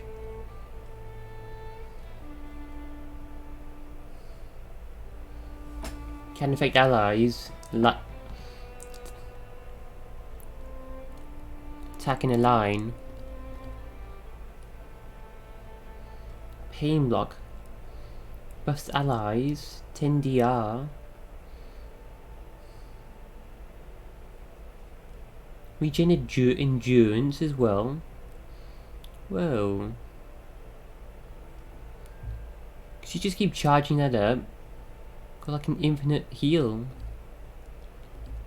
Whoa. Silent Scream produces a psychic howl in a targeted area, stunning the target as well as dealing raw damage to all enemies within. Stun one enemy for 11 seconds. Deal loads of damage. Can interrupt the target.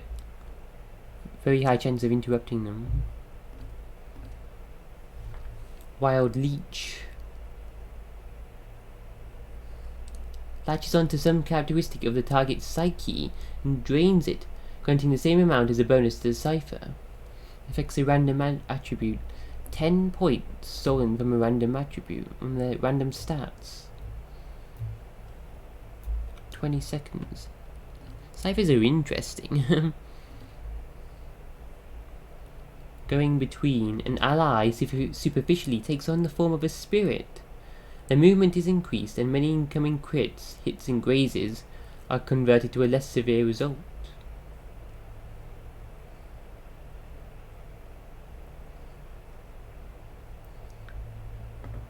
Yeah, that's a good buff. So 40 seconds. Good buff on the tank, that would be. Oh.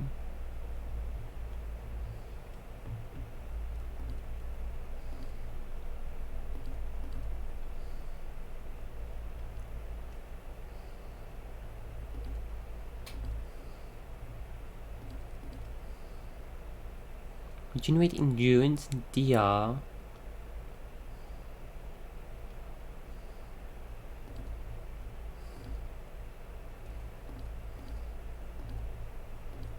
Oh, these are pretty good. she learn more powers later? Can ciphers learn from like a cipher book or anything? Cipher.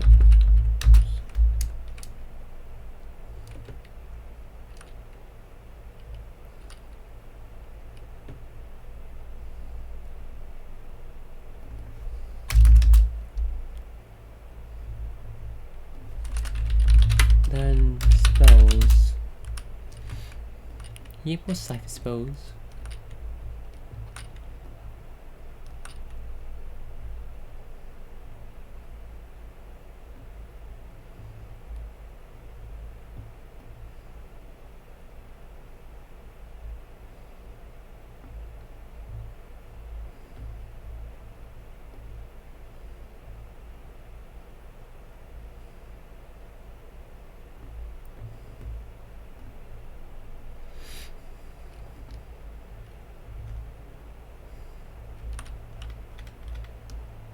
Yeah, okay, so they don't learn from books, so we need to be very careful with the ones we pick, really.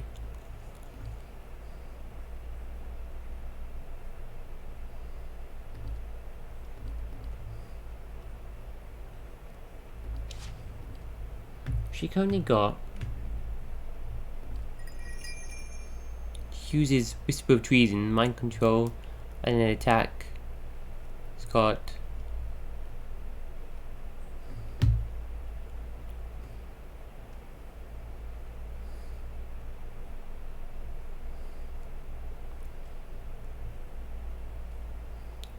Domination.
Could then do a bit of healing. As well. I shall.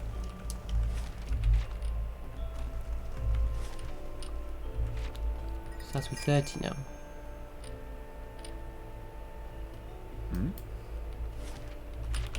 Next quest.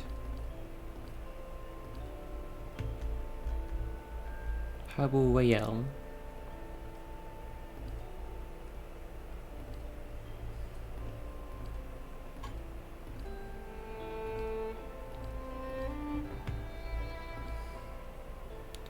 Bring Penhelm's affidavit to Kuhn. Travel to Brackenberry Sanitarium.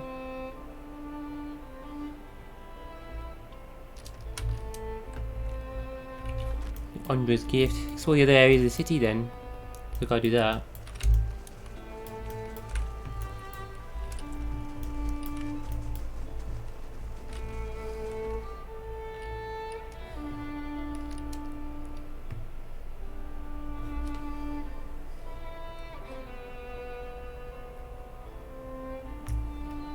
Don't bother the cat, Ichimonk. You'd have better odds against Estelgar.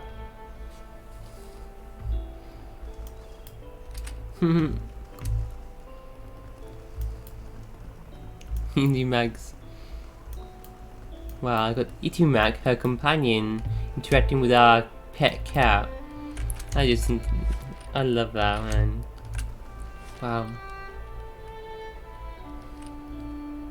Ondra's gift. Or should we return to our town, stronghold now?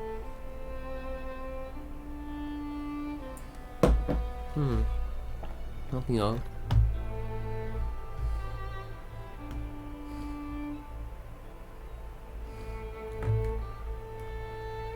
2 days, 25 hours. Hmm? No, this is the slums, isn't it?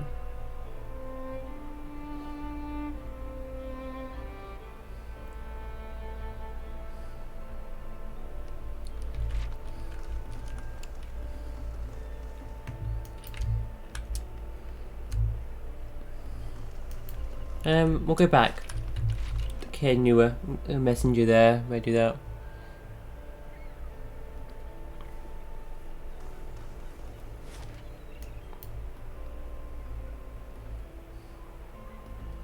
This whole day.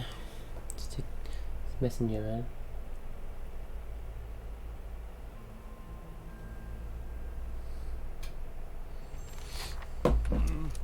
Looks a little healthier than before.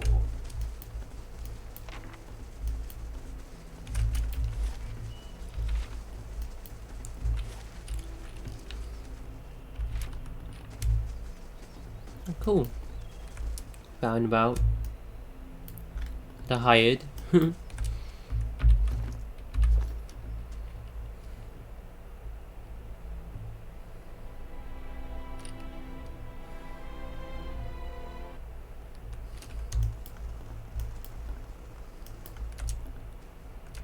Pardon the intrusion, my lord. Chancellor Warren urgently requests that you meet him at the Charred Barrel in Brackenbury. It's about Kid Newer again. I don't know. My apologies, my lord. I'm merely a messenger. Why isn't the Chancellor meeting me at the palace? Perhaps the Chancellor is meeting with you in an unofficial capacity. It happens from time to time.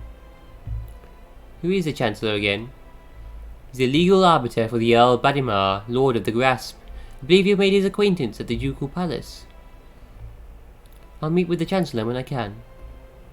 So you send a messenger all the way here while I was in Defiance Bay just to tell me to meet him in Defiance Bay. Can I strangle you? Can you just...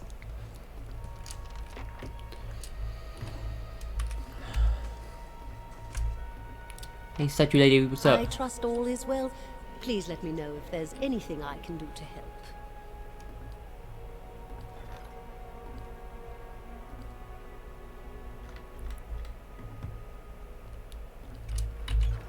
Whew. Yes? Okay, wait, anyway, where's this treasury? Well, there's some rewards in there for me.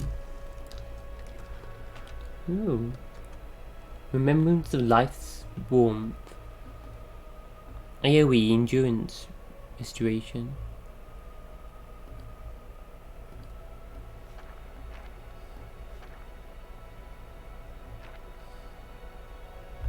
Bloodstone.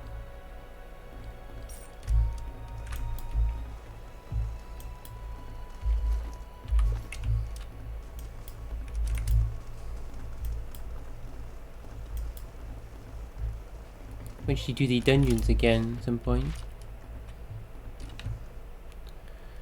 Guess we go back to Defiance Bay on the day's journey.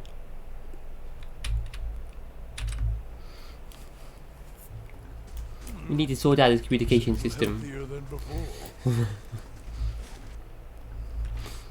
ASAP.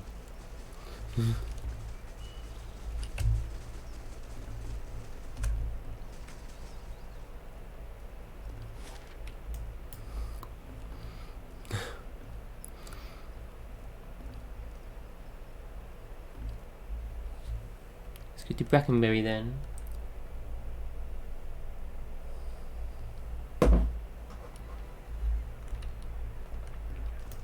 Harling payday. 400 copper every week.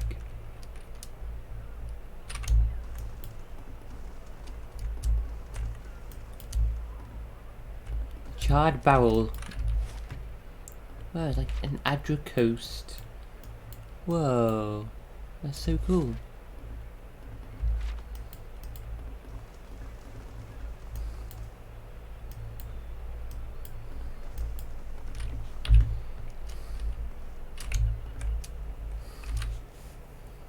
Adra Crystal Coast.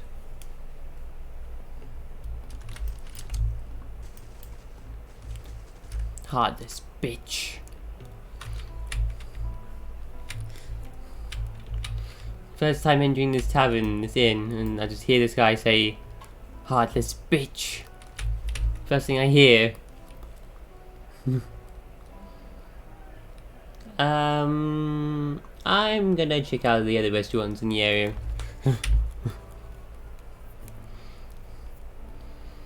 Thristwin, the young elf is dressed in gaudy robes that he seems ready to cast off.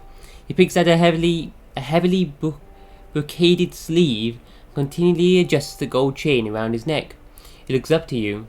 Did she send you to run me out of town? You can tell her I'm not going anywhere without that medallion.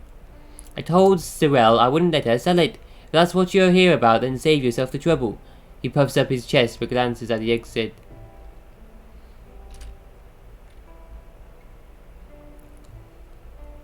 If I were after you, you'd already be in oozing pulp under the table. Oozing pulp. What are you talking about? Relaxes. If you have to ask, then you're obviously not here to shake me down. Cyril's a courtesan over at the Salty Mast in Andra's gift. We've been working together for over a year now. I find a noble with more money than sense, fill him up with liquor, and then send him her way. They have a good time, and Cyril takes her fee, and a little extra.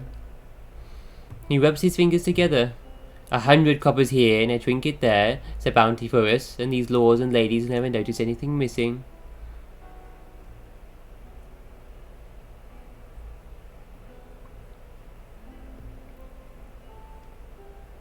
Go on. Anyway, we always split the bounty, until a week ago. He squeezes his lips into a tight frown. She takes a necklace off of some noble, saying Gwithin medallion, damn near priceless. That relic is sacred to my clan. She won't part with it for any sum I could afford. He tugs at the gold chain around his neck, and even if I wanted to, I can't go home without it. Sagani's brow furrows in pity. That's a hard thing.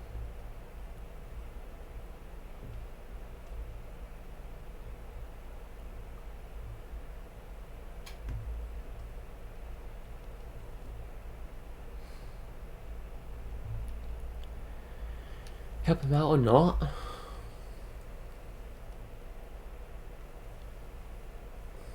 What if I can get the artifact?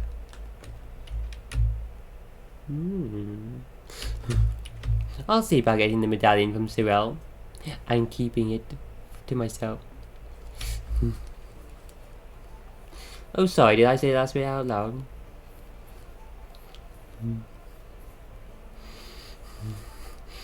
You'll find her at the Salty Mast. The only way anyone sees her these days is by paying, so you'll have to go through the mayor. He fidgets with his sleeve. But whatever you do, please don't hurt her. Who cares about her then? Good day to you. Fancy elf eyes you in your pack. Did you do it? Did you get the medallion from Cyril? Tell me more about your situation. He picks at the hem of his sleeve. What do you want to know? Tell me about Cyril. She's a courtesan at the Salty Mast. She wasn't born to much, but she's done what she has to in order to escape that. He gazes at a string of amber beads around his wrist. She's a good friend. He folds his arms in his trailing, wrinkled sleeves. Without her, I'd probably be living hand to mouth like the rest of the Shattering Spear. But this isn't about her or me. It's about the 40 people in my clan and the way of life we've held to for generations. What makes the medallion so important to you? Your clan? I grew up in Glanfath with the Shattering Spear clan. We Glanfathans have protected Engwithin ruins for thousands of years. It's the one duty the gods ask of us in exchange for the freedom to live as we please. He fidgets with an emerald ring on his pinky. But treasure hunters looted the ruins in our territory, and we left the wilds we dwelled in for generations. Why will the Glanfathans protect these ruins so much? What's in them? That's the big mystery of the game, I guess. Most of my clanmates scattered to towns around the Deerwood and probably live on crusts of bread. He looks at his embroidered robes with disgust. Restoring this medallion to the ruins would earn us the gods' forgiveness. The shattering spear could go home. Seem like you've done enough for yourself. He clenches his heavily adorned hands. It was this or scraped by in the gutters like the rest of my clan, but I'd give it all for that medallion. I offered to, but it's worth more than anything I've got, and Sirel knows it. I still don't understand why you can't take your money and return to Irglanfath. He sighs, arcing his neatly plucked eyebrows. Of course I could, but that's not the point. A community isn't a place, it's a connection to history and meaning. He makes circles with his wrist. Like an anchor, defending the ruins of the gods gave us purpose. Without that, we were adrift. Does this make any sense to you? Yes. He smiles and nods slowly. Then you know what it's like. How to care for something you can't explain. Hail and well met.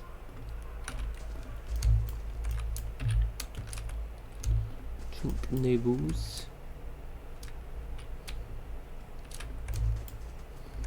Nonton? Wait, we met this guy before, haven't we? Who is this guy again? Begging your pardon. Oh, it's you. It's good to see you well. We had a few rough days here, then we found this place, and they were kind enough to hire us both. Things have been wonderful. I can't tell you how much we appreciate what you've done. Wait, who are you? I recognize. Nonton.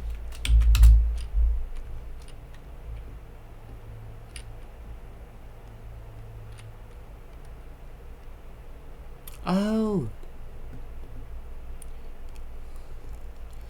It's that guy and him and Ingrid. So he left his friend to die in that cave by a bear. It's that guy we met in this hunter. And we let him and his girlfriend go. See him here. Well, there she is.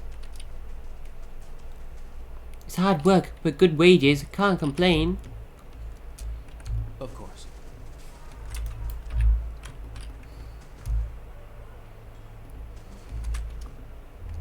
Hannah.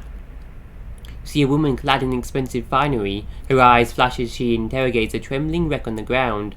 Reaching into his pocket, her hand curls around in the dress, and she smiles grimly. Moments later, she is in a bedraggled alleyway, her pace quickening. Her braids trail around a corner. She is upon them, or perhaps they are upon her.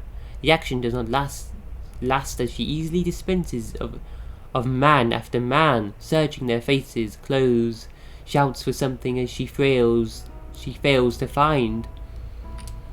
Frustrated, she moves on, but not quickly enough, as an Orlin attacks her from behind, the seal upon his finger glittering with malice. The woman's eyes alight upon it as she twists to evade his blow, and her eyes burn bright. Perhaps this was not a wasted trip after all.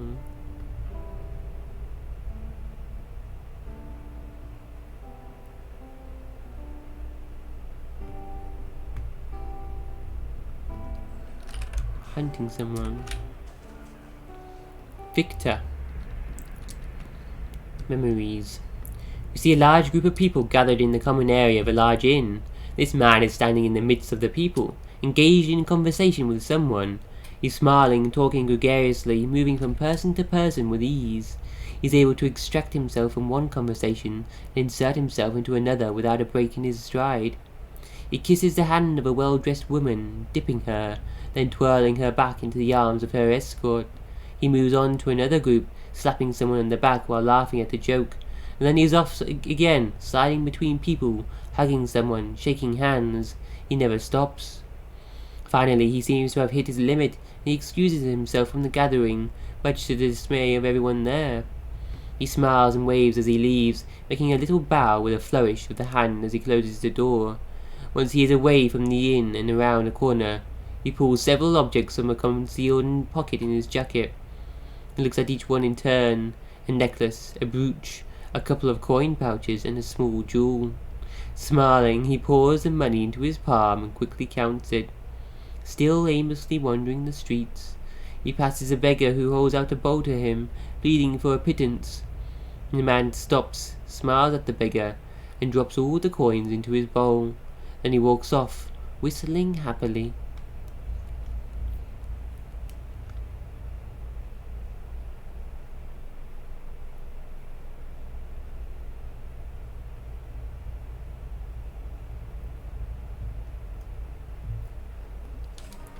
Pretending to be drunk, just stealing loads of people in the inn.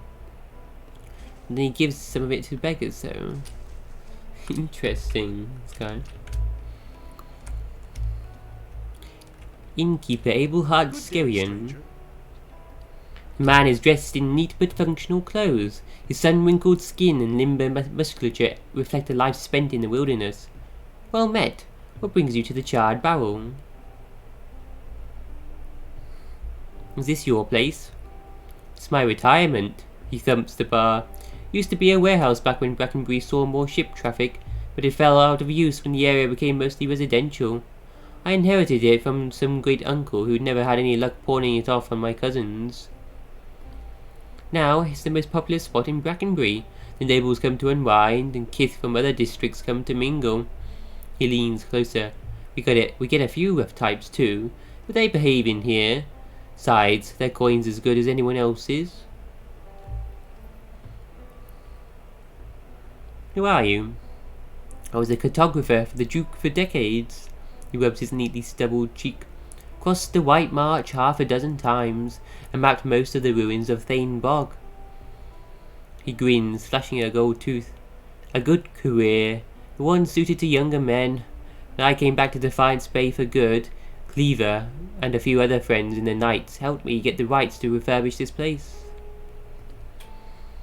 There's strong ale, quality entertainment, and a fresh sea breeze. He raises a mug. What more could a man want? He's got some friends. Commander Cleaver. This guy's done well for himself.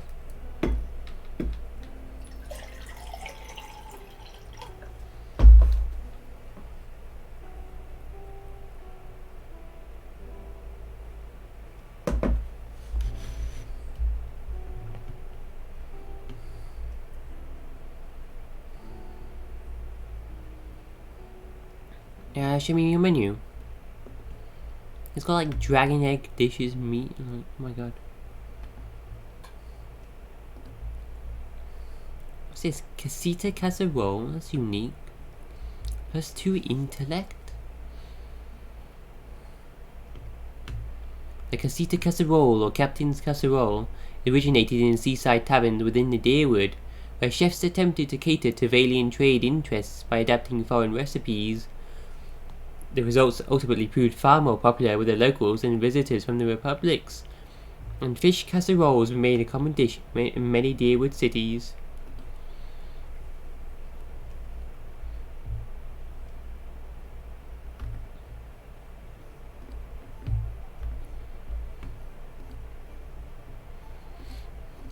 Take all your beer, mister.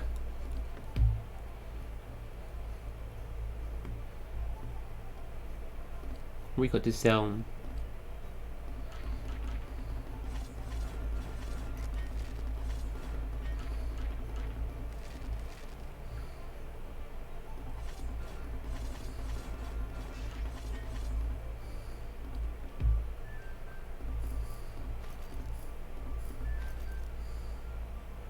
Crucible plate armor.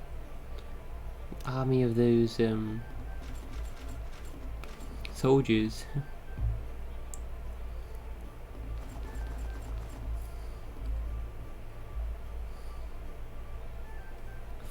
4 soldiers we killed.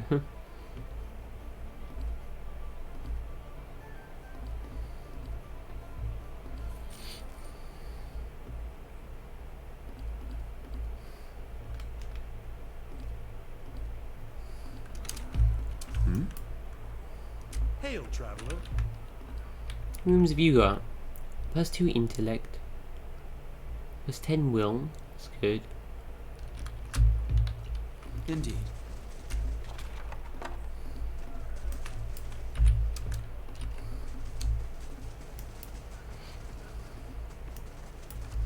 What? Please don't track dirt into my kitchen. The patrons here are particular.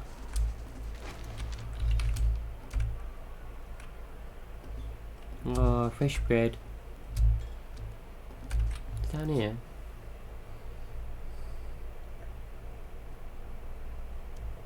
Storage room. Bandits in bandit leader. What the fuck? Hey. And you? Just having a little chat with my associates. Usually it's pretty quiet down here. That's what the boss likes about it. Even with Dunwood Road down the street, people don't ask too many questions here. For Brackenbury, this place is pretty low-key.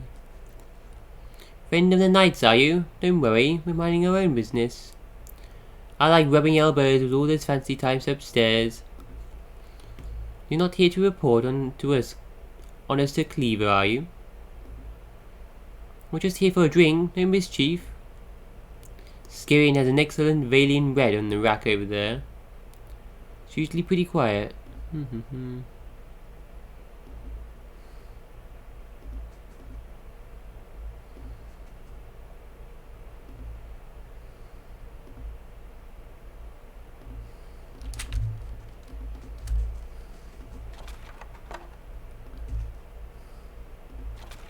That milk's not stealing.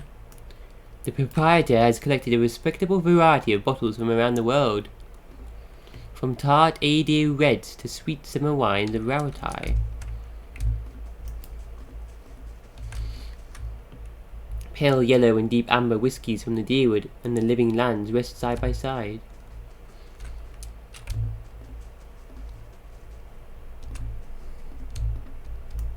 Flasks of the infamous Soul Burn of the Deadfire Archipelago are nestled next to crystal clear Nasitaki and Glanfellan spirits. Yes. A blade in the dark. Stealthing. Stealthed.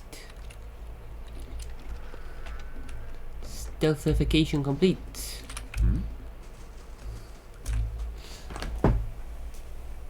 This is some random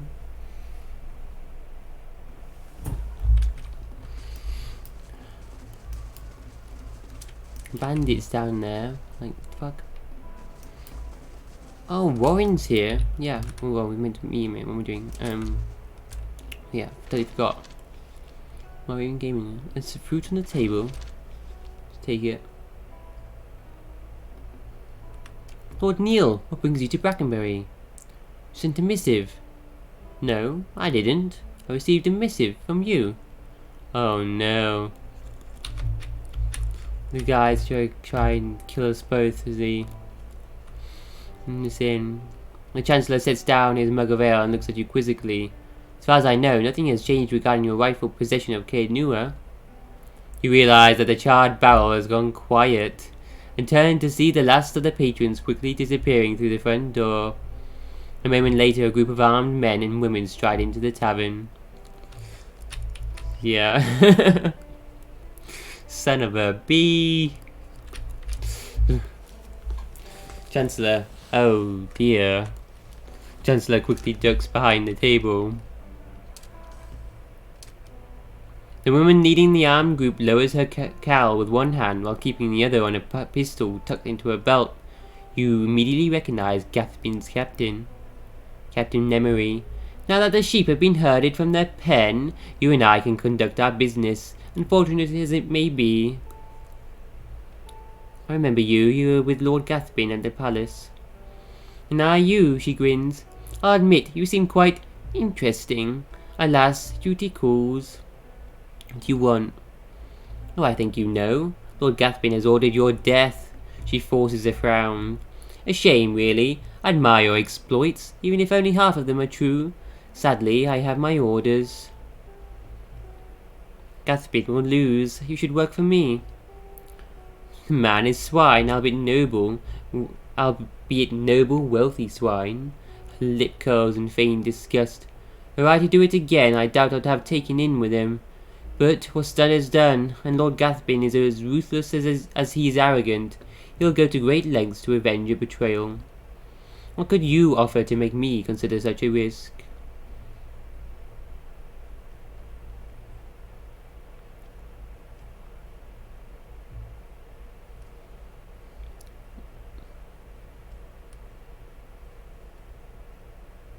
Will Chancellor Warren get hurt during the battle? Let's avoid a fight if we can then. Simple bribe. Walk away and pretend this conversation never happened. I don't want to get it. Do that. A generous sum. To be put to good use. I can't promise I won't kill you next time we meet, but for now we can both walk away. Know this. The day will soon come when you must face Gathbin. I've lived this long by knowing which side to be on. Prove yourself in the battlefield, and who knows? Till we meet again, Neil. Chancellor, well, that was unexpected. Warren emerges from beneath his table and smooths the rumpled sleeves of his robe. It does make the strange reports I've received from the grasp make more sense in context, however. What haven't you told me? Old Badimar decided to keep an eye on Lord Gathbin's activities. Gathbin has been hiring a lot of men recently. For what purpose, we can't say. I'd advise you to take extra precautions at Caed Nua. You may be attempting to place spies or saboteurs within your walls. Of course he's preparing to attack me. It's obvious.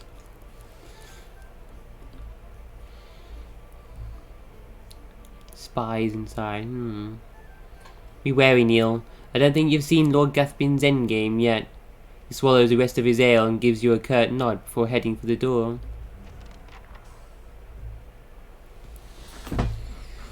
Should I have killed her? I want to murder her face.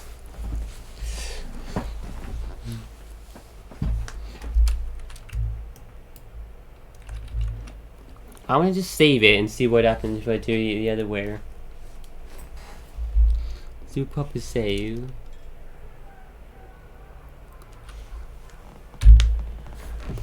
And then murder.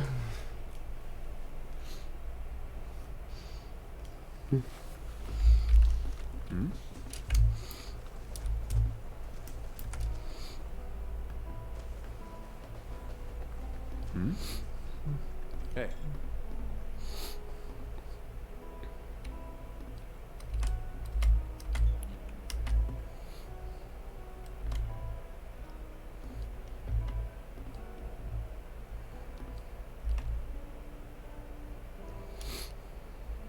Finish this then.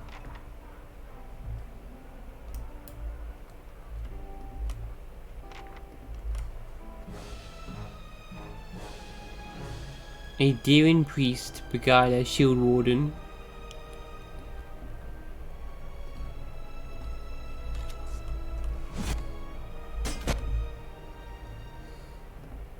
I bet it's gonna be a tough fight. Yeah.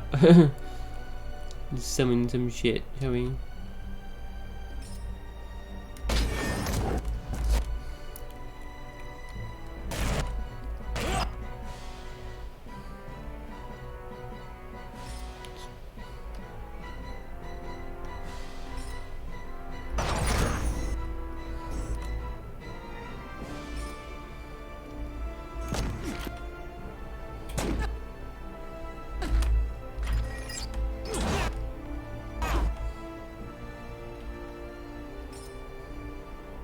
When it work.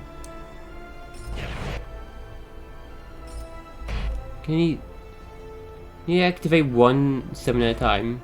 Maybe.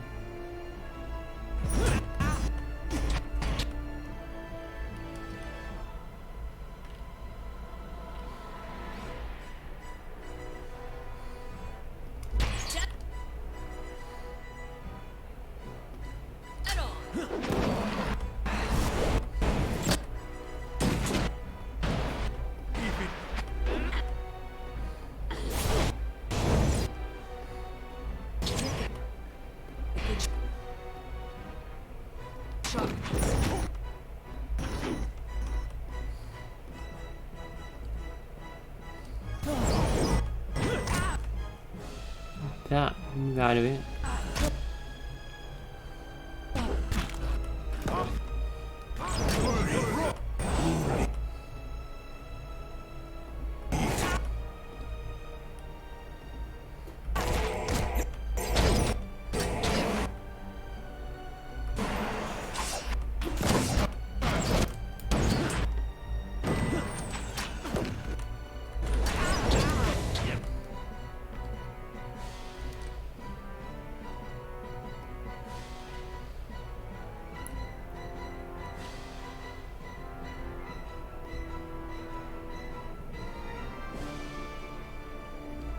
Try a fireball, shall we?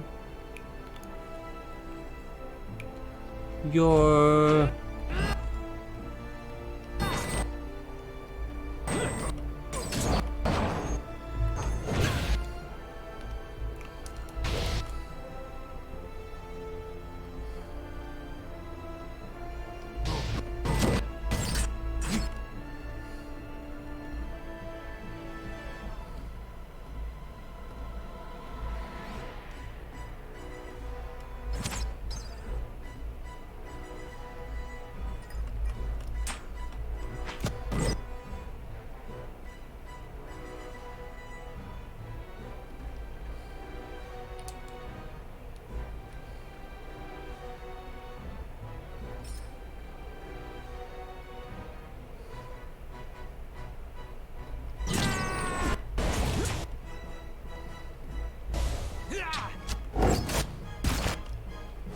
some spirits.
What happened to her? Psychic backlash. Oh. She has psychic powers. The priest rebuffed her psychic attack. What? Adrian beguiled her. Wow.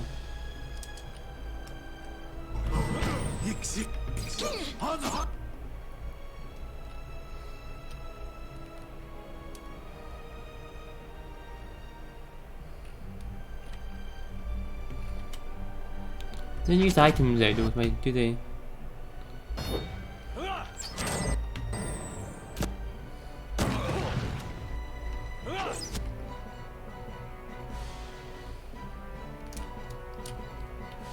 Yes?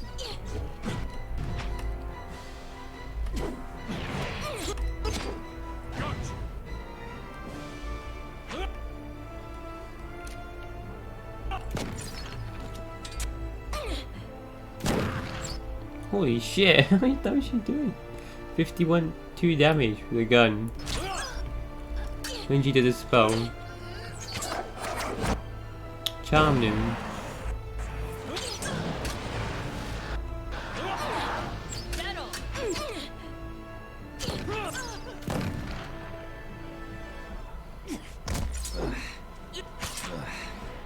So he's standing in the back the whole time. Coward. lady, man, just firing a gun on them.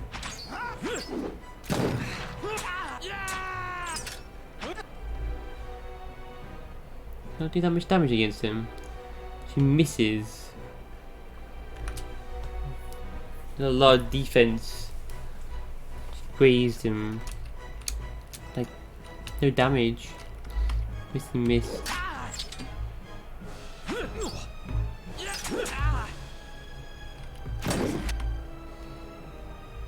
Again. A lot of people missing him. Oh, this guy's like tanky, shield warden, yeah. Kill him slowly.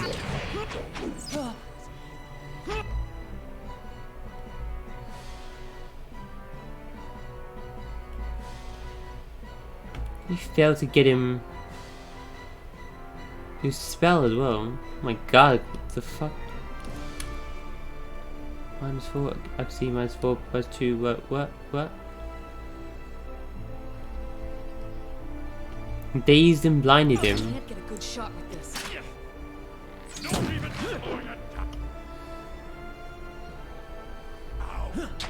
Then you immediately go to blast him one.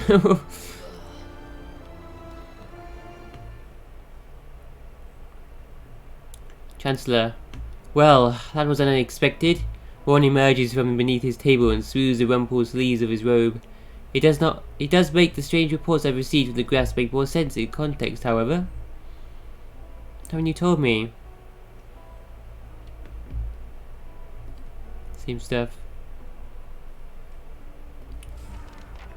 This time I get loot as well.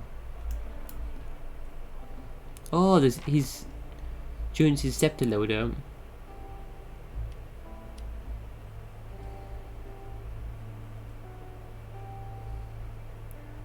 Damage to prone enemies. Or loads of damage. Oh, it's gonna take a while, I think.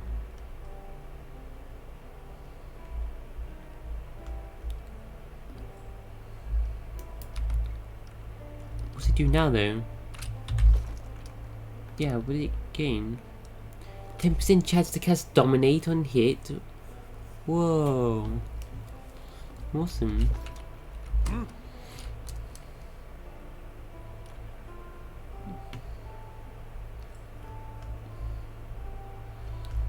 Emery. Can Emery become a companion though? If I like convince her to join me.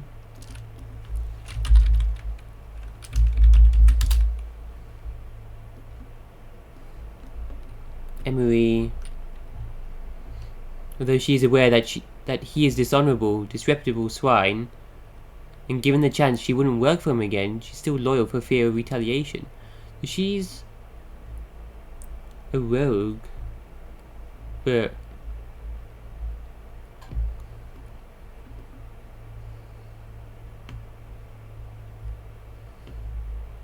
yeah, she would help you later instead. Yeah, let's do that. Well, let's just see what loot we get. Do you even get anything special? No.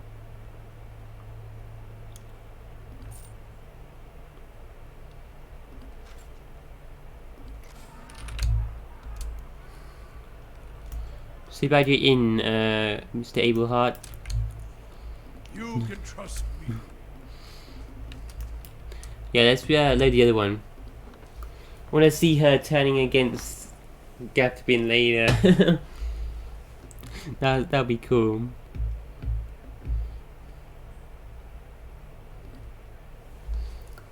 Let's not kill her then.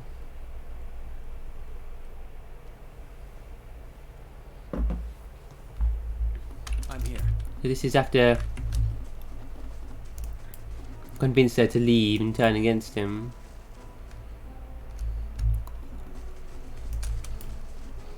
What does Abelhart say about that? Good day, stranger. Not bothered. Guess nothing happened. You been upstairs yet?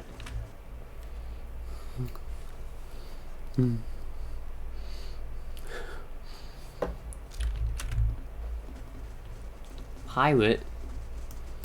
What do you jest? Memories? You see a group of children shouting, twisted laughter erupting from two small mouths.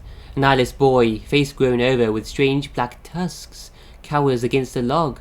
His small shoulders shake as he whispers to himself, trying to block out the relentless trail of insults. Freak! Monster! Death head! The boy stays long after the other children leave. You see the same eyeless boy, now a man, many years later. Another group crowds him, but this time it is an audience. He tells a long joke about a ghost in a privy, and by the time he reaches the punchline, the crowd is yelling, starting to sound very much like the first. Down, mister. Horns like a Hey. demon. Treat like that in your whole life. Glasses. Memories. You see a pair of chain gloves sitting on a table between two men. The gloves are inlaid with gold runes and glow with a faint blue aura. This man stands on one side of the table, and across from him is another man dressed in arcane robes. The man retrieves a small pouch and hands it to the wizard, telling him to count it to ensure his entire payment is there. The wizard smiles, giving the man a half bow, and then empties the pouch into his hand.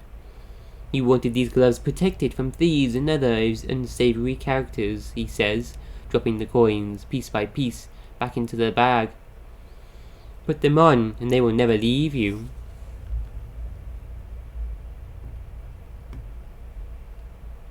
Man slowly slips his hand into the gloves, look of satisfaction on his face. His smile falters a little once they are on his hands.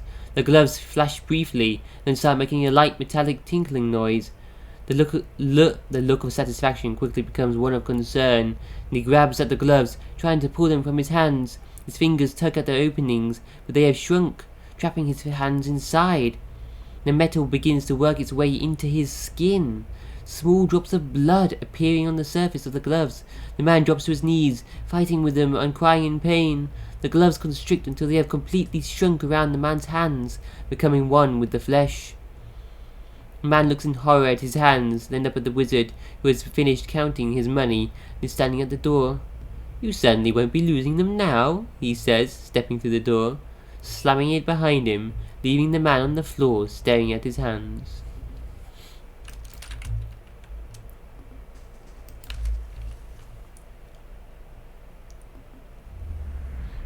This man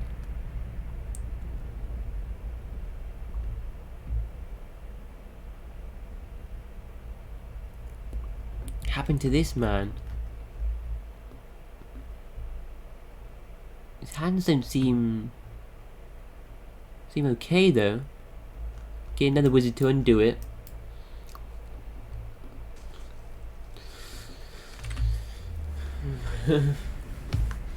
Ilanya. Memories. You see a woman sway, her voice floating gloriously above the court, lilting and sweet.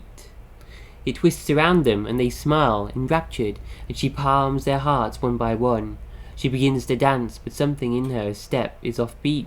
She pauses, confused, a snatch of some foreign sound in the air, competing, resisting. It takes her a moment to spot him, a small man with a single brow chanting under his breath, disrupting her song with his staccato incantation. She intensifies his dance, the swing of her hips wider, her feet a flicker above the square tile ground. The underlying chant in her own song more persuasive, her lips twist intently, vibrating with the effort of countering her charm. And then, a note, crystal clear, bright and tinkling. He begins to smile dazedly at her song as her song continues, and he forgets all about resisting. She has won the day and the court.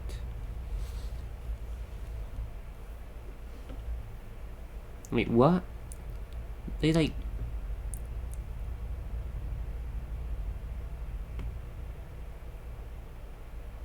You mind controlling people? Wait, what?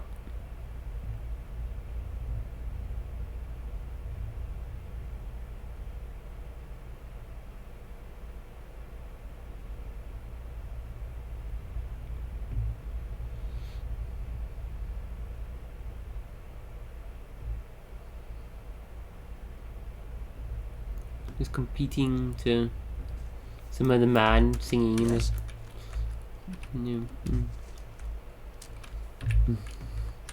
Confused by that one. Pick this finished.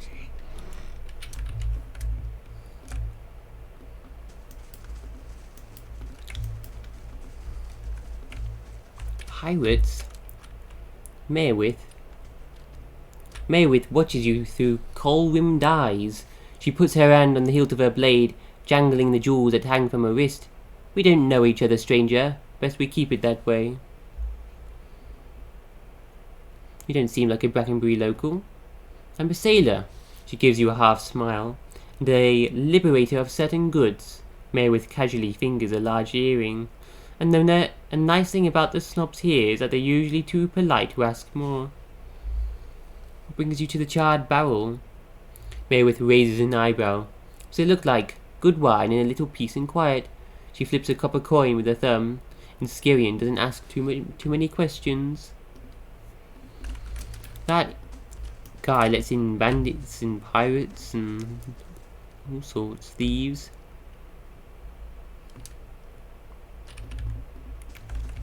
Neighbors come here though. Dumb neighbors that just get like scammed. That's stealing. That's not stealing. Take it.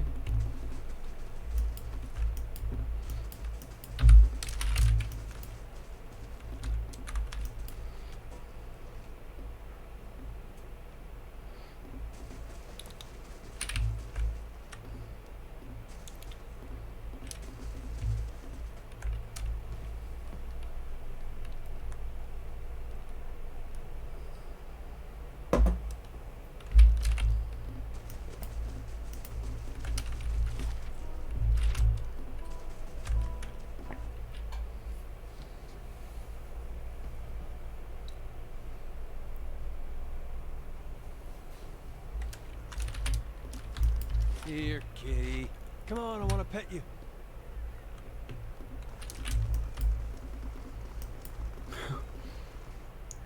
To illustrate the Palzerka Stupa.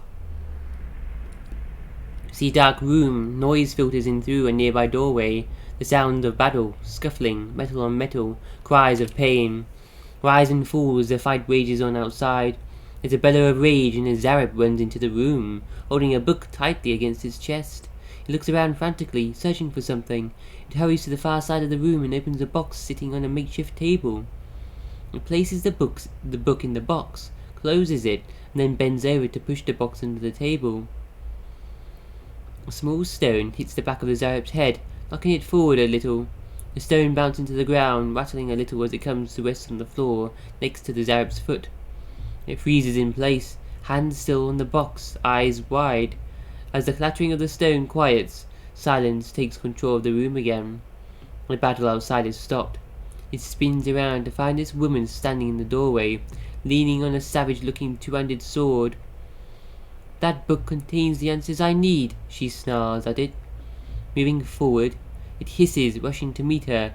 Seconds later, she is retrieving the stone from the floor, having separated its head from its neck with a practiced flick of a sword. She smiles, kisses the stone, and then places it in a pouch on a belt. Patting it fondly, and leaning over, she pulls the box from under the table and opens it, elated with her find.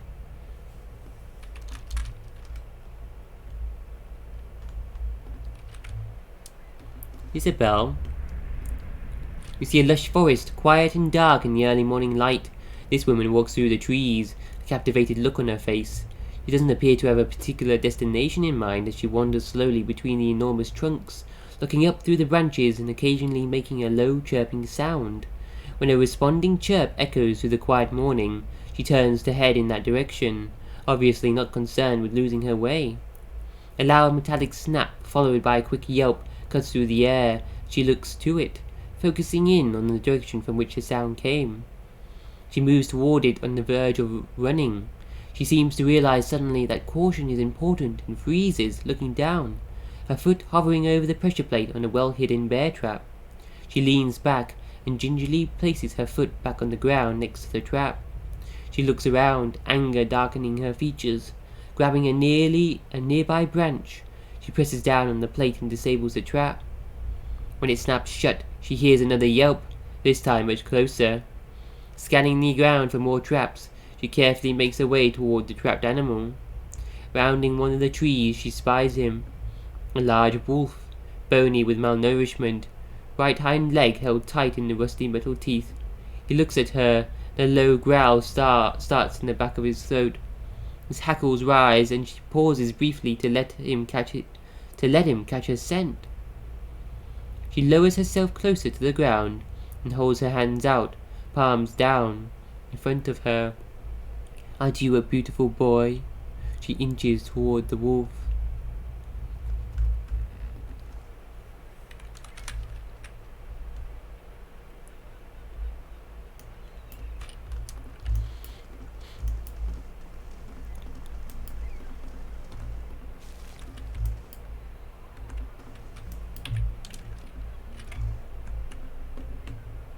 Memorial? What? No? Wait, what? The mortared stone wall is sheltered by the eaves. A knotted green vine climbs all the way up to an open window. The two ornate shutters seem to beckon you in. What are we doing now? Do you know what this place is?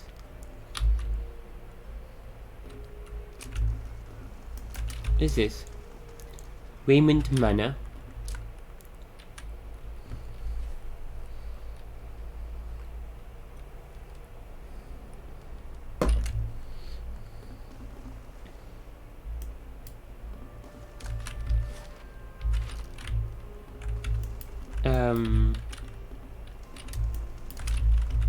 Bigger on the inside than the outside, isn't it?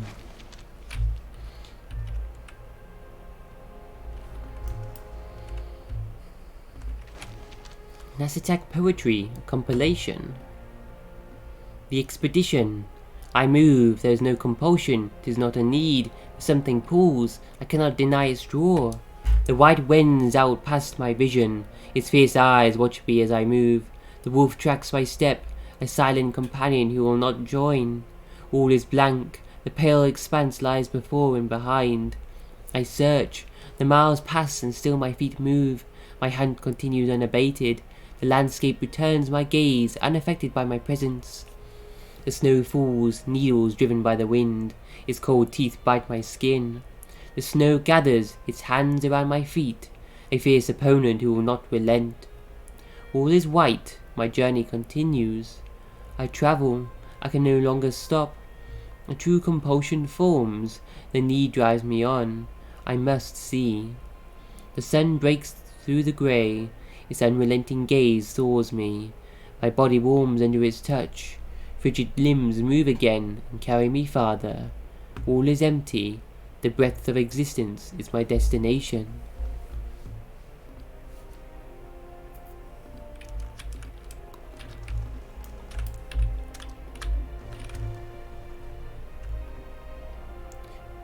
The ledger lists quantities of wheat, copper and weirwool. A deep crease along the spine suggests that the book never closes. Lord Raymond of Raymond Manor. The hell? Lord Raymond holds a shipping manifest in his well-manicured hands. Despite his expensive clothes, he has the sallow complexion and restless air of a man who devotes all of his days and most of his nights to work. If you have business to discuss, make an appointment with my attendant. I don't have time for unexpected visitors. Tell me about yourself. He snaps the pages in his hands. I am the lord of this house and not prone to idle chatter. If you have no business here, I suggest you be off. He doesn't look up from his papers.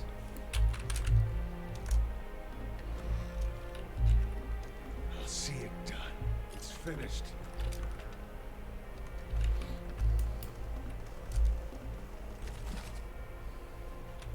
The Light of Dawn, a Reattaching morality play. Part 1. Charity and Generosity. Characters. Male man, ghostly being. Wait, there's a man. And there's a male ghost, female ghost, beggar, starving man, and injured man. Setting, empty field, no trees or buildings in sight. A man lies on the ground, center stage. He waves slowly and looks around. Two ghostly beings approach him, a male from the stage left, a female from stage right. The man asks, "Where am I? What has happened?" Male ghost, "Nothing has happened." "How did I get here?" "You did not arrive, you are just here." "What's going on?" "You are traveling. We will travel with you."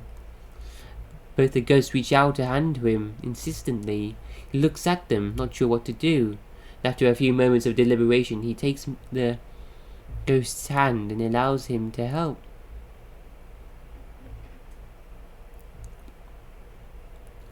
Ghosts talking to each other. His soul is strong. This decision will be easy. Such arrogance surely will be your undoing. They walk to the end of the stage and encounter a beggar holding out a bowl. "Will you help the needy? Will you hear the call of charity? What will you do for those less fortunate?" "He is a beggar. What will you do? He has no food, no clothes. He is a destitute and will surely die if no mercy is shown him.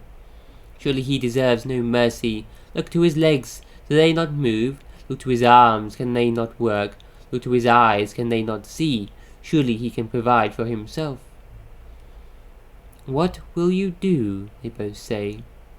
The man ponders for a moment, then reaches into his pocket and drops a coin in the beggar's bowl. This is a test shortly after you die. Put the evil spirit in a good spirit, sort of.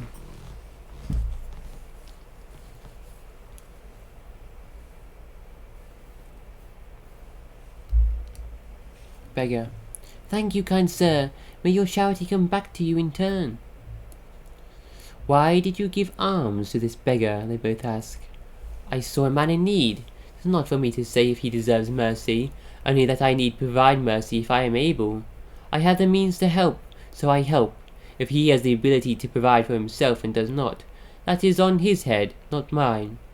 If I can provide the light of dawn to a man in need, it is my duty to do so."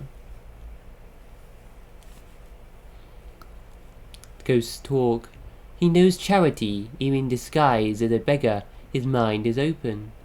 Even when those with an open mind can be closed down. Let us continue our journey. They walk to the other edge of the stage, leaving the beggar behind. They approach the starving man, who puts out his hands in a supplication. "A crust, a morsel, please. Surely generosity will not allow you to stand by and let someone starve." "This man is starving. What will you do? He is on the brink of death. Only an act of generosity will save him." "What need has this man that he cannot provide for himself? Why should you turn over that which you have earned to one who has done no such act, and who deserves nothing from you? What will you do?" Again the man considers what he will do. He reaches into his pocket and retrieves a piece of bread and gives it to the starving man. Thank you, good sir. May your generosity be returned unto you tenfold." "Why did you give food to the hungry?" "I saw a man who hungered. It is not for me to say if he deserves a morsel, only that I need provide a morsel if I am able. I have the food to spare, so I give. If I can open a man's eyes to the light, it is my duty to do so." He knows generosity, even disguised as a starving man. His heart is giving. Even those with a giving heart can be greedy. We will continue our journey. Till part 2.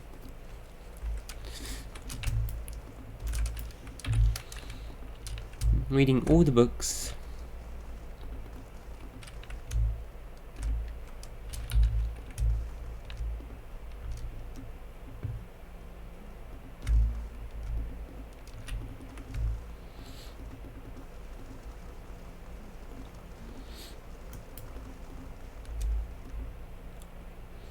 Lynette Raymond. Father never reads to me. He's always busy. My favourite is a story about Galloway's beasts. The biggest always eats the smallest. Lynette stares at her fingers as she slowly links them together. Father never reads to me.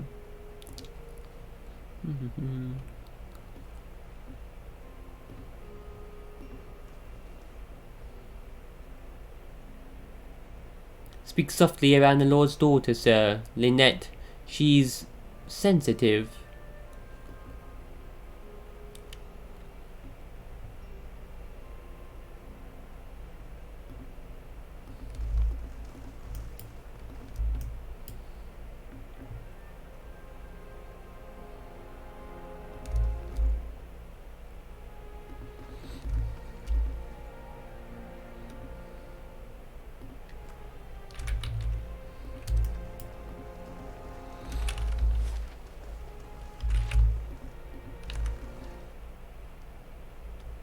Upper level of manor. Right, I just walk into this guy's manor, no one's bothered. Oh, wait, servant. The old serving woman regards you with bleary eyes. Begging your pardon, I'm afraid I'll have to ask you to return downstairs. Visitors aren't permitted on the upper floor. Backhand her? What the fuck? Okay, I guess we go into that window then. Some stealthing.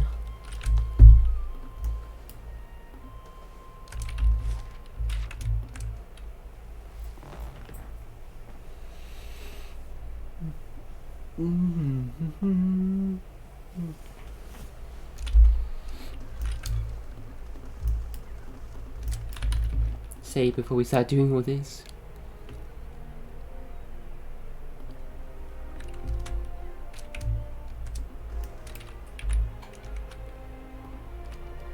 Toss the grappling hook to the window. You cast your grappling hook, and it catches on the windowsill. The rope remains taut as you put your weight on it. Climb the rope. Bracing your legs against the wall, you climb the rope. You perch atop the windowsill and steady yourself against the frame while the breeze cools your back. You detect movement inside the house. Blinking as your eyes adjust to the dim interior, you slip inside the manor.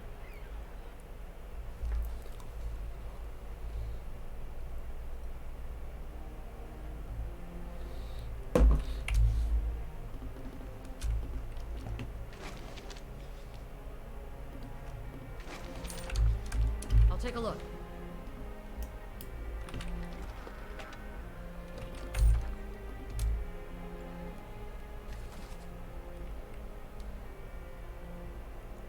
Oh, part 2.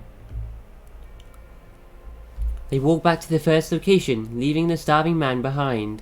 They approach the injured man, who lifts his head and winces. Injured man. A balm! A salve! Surely you know compassion. Surely you can spare anything, even your time, to help me. This man is injured and cannot help himself. He is certain to die if someone does not apply ointment and bandages to his wounds. Such compassion could mean his life. You owe nothing to this man. Surely his injuries are the judgment of his God.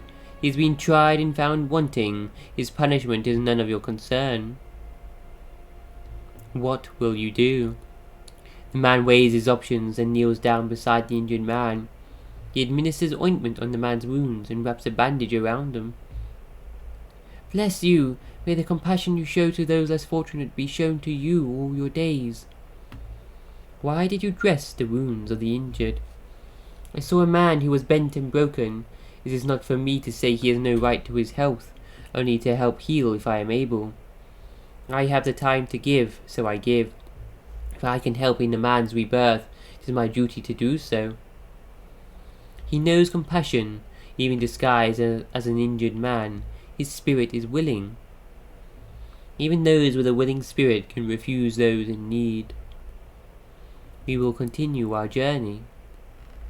They walk to the centre of the stage with the beggar, starving man, and injured man. Now all stand. What say you three? What is the nature of this man's soul? The beggar. I am charity. I know the mind of one who gives freely. This man was willing to give me his last coin. His mind is righteous. His soul is pure. Starving man. I am generosity. I know the heart of one who holds nothing from those in need. This man was willing to give me his last scrap of bread. His heart is giving. His soul is pure. The injured man. I am compassion. I know the spirit of one who will sacrifice for the greater good. This man was willing to stay with a stranger and care for him in his time of need. His spirit is merciful. His soul is pure.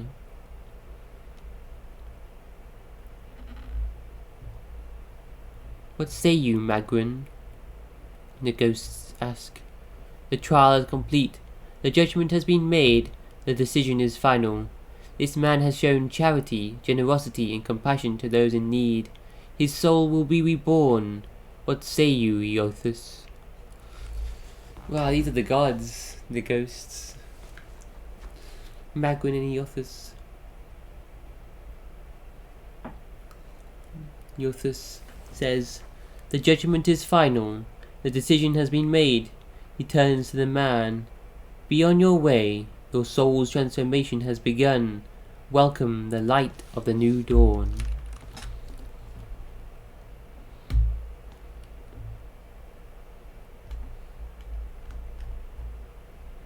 Your soul is not pure.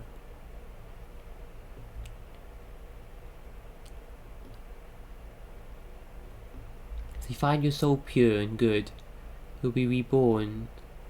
Otherwise your soul will be broken down. The gods are the ones that break souls down. Are they gathering the souls of newborns? Gonna combine them into one soul, reverse that process or something, to create a powerful being.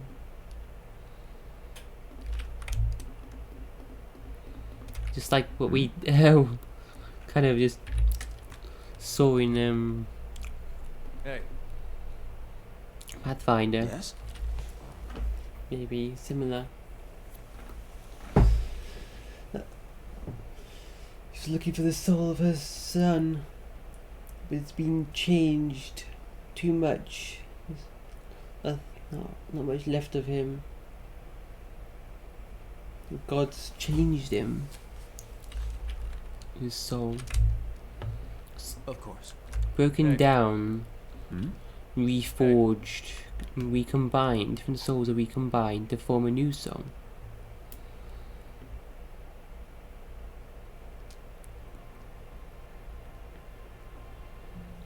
Soul is broken down into pieces and combined pieces of others. So your souls mix, create new souls. Of course. Of course. What is it?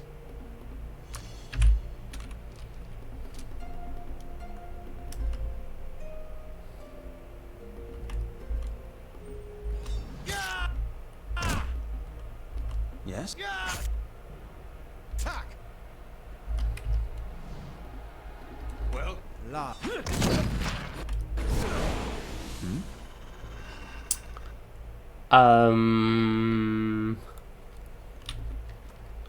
I thought we were trying to be quiet. Indeed.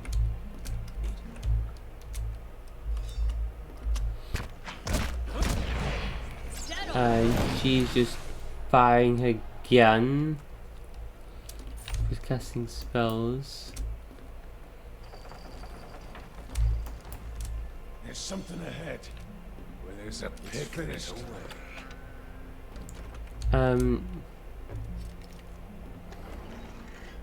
Heart of White March. The Heart of White March is a priceless jewel known for its pale glow and named after the equally famous mountain range it was discovered in. Jewels like this were once believed to attract dragons. The fuck?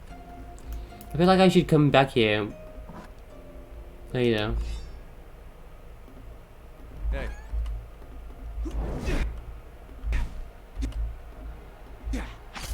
Oh no. Yes.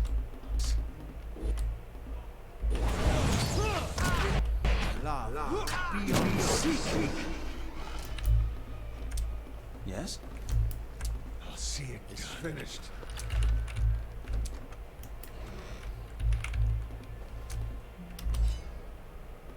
Hey.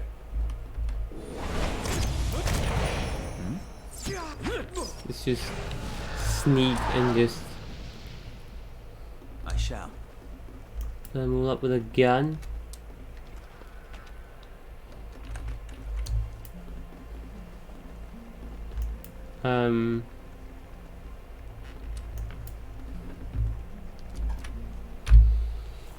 Let's do that later. I don't wanna like piss him off just now unless we need to.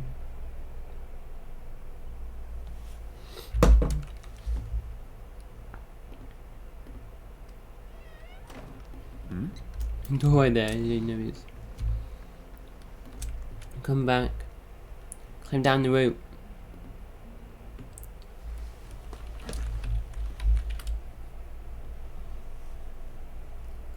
So that's part of some quest later or something. Yes? Let's not do it now though. I don't wanna piss Raymond off or anything.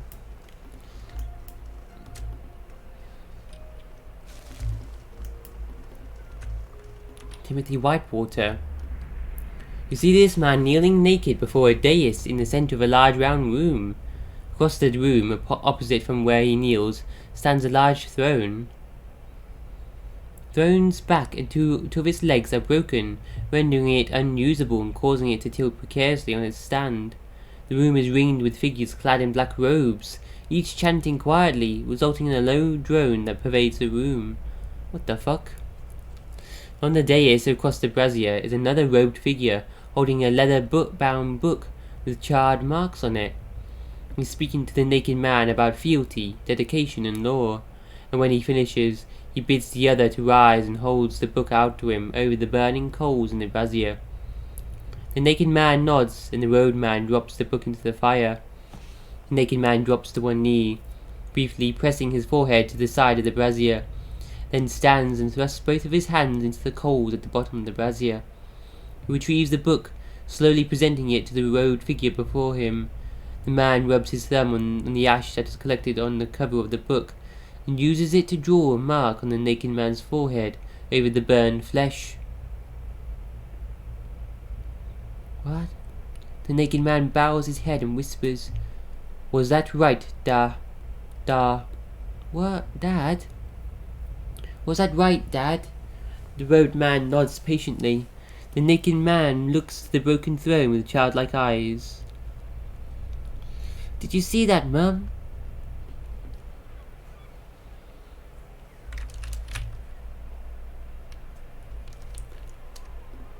What in the shit was that memory?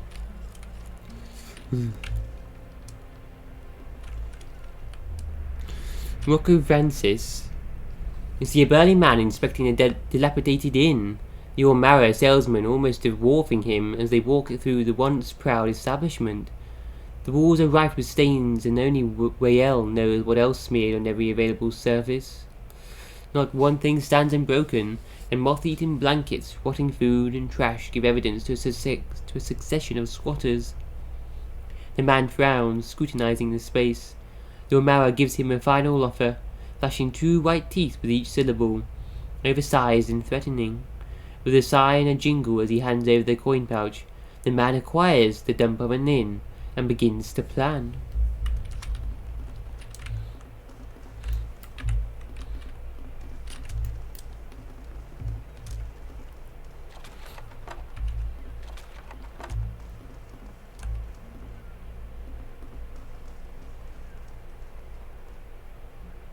Despite what you may have heard, nothing unusual goes on in the sanitarium.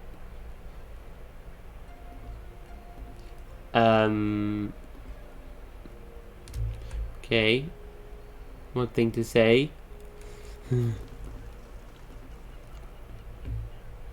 I heard a rumour about Lord Harrond. It's far too awful to repeat. I already know. Housestone Manor has a dark reputation, but they're perfectly good neighbours. Sooner Lord Raymond commits his crazy daughter to the sanitarium, the better. Your thoughts must flow deeply indeed. You Sanitarium. It's like she's... Damn. I just shove everyone who's not well-minded in the sanitarium. What's the right word?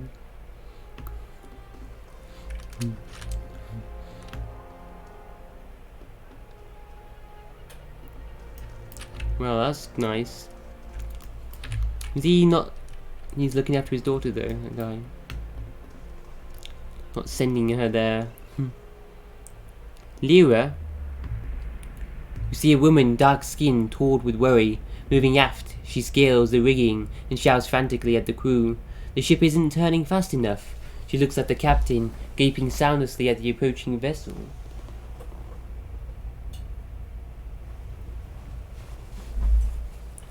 Her hands blister from the descent as she jumps from rope to rope, screaming at him to take action, take charge, do something. Don't just stand there, do something.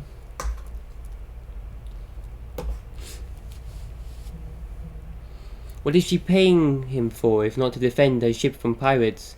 With a squeal as ladders are thrown across, the ship is boarded. She sprints below decks, taking the steps 3 at a time until she reaches the cargo hold. Scrabbling amongst the containers, she searches until she finds it. A blunderbuss, fully loaded. Someone grabs her from behind. She throws up a knee, whirls around and shoots. The force sends her spine first into the wall, but her assailant falls to the ground with half her head and without an arm. Dragging herself up the stairs, she reloads and engages the enemy force with her crew.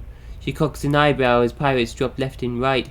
Clearly, this was more than they bargained for when they chose her ship. Yes? See there. I mess with this lady. Safe passage on her ship.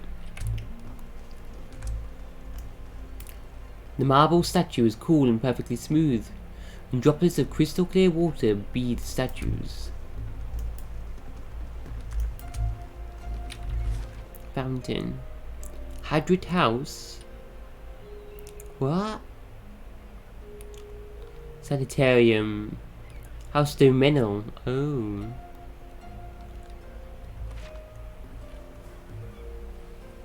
Oh.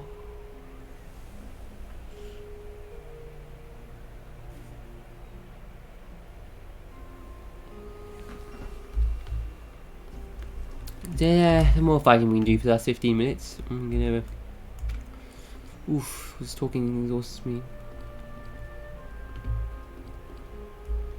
Doing good though. Getting through it all. To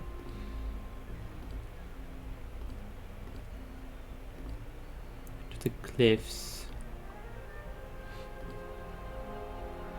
Bring Penhelm's affidavit to Kuin. I don't know who he is. Travel to Brackenbury Sanitarium.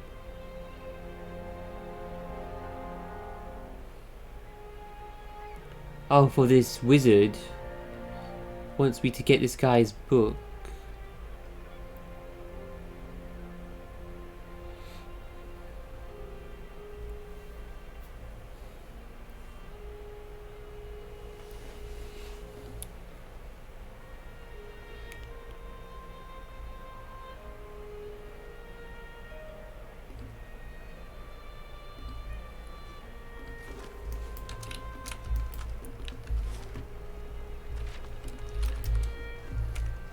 Hear me out. With this procedure, her soul would be returned intact.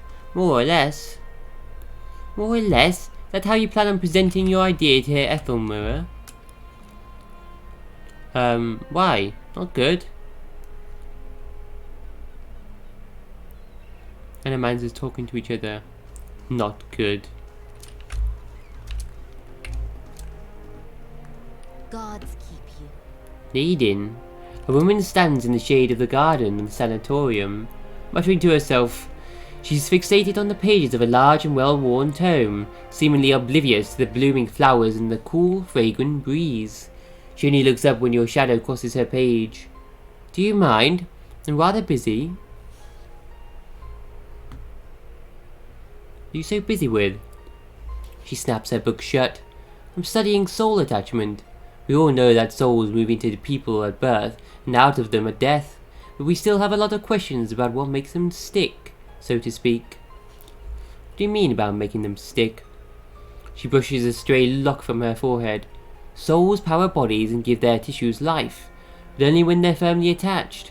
It's separation that leads to a whole spate of soul-related ailments, including the hollowborn. But if we understood how to reattach souls, we could end Widewind's legacy, maybe even conquer death.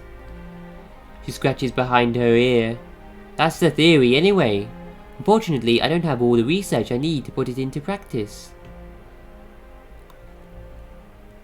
What exactly do you need? There's a manuscript called the Theorems of Pangum. It contains research from Pangum's experiments on detached souls. The Hall of Revealed Mysteries is rumoured to have a copy in the Elder Archives. The theorems could advance my research by leaps and bounds, but Grimda, the High Archivist, worships Wael, which means she has some paradoxical views on sharing and restricting knowledge. And since she's not exactly a proponent of animancy, she tends to restrict the kinds of information that would be useful to me. Maybe she could be persuaded. You're welcome to try. You wouldn't be the first. She sighs. Look at me spilling my troubles. It's kind of you to listen, but I should really get back to my work. Anything else? She looks eager to return to her studies. I have some questions about the theorems of Pangum. Such as? Tell me about them. Well, Pangum was an animancer working in the Deerwood. He had some interesting theories about essence and some rather innovative techniques for studying it. He was able to reattach souls to bodies after death, although he wasn't able to prevent his patients from degenerating.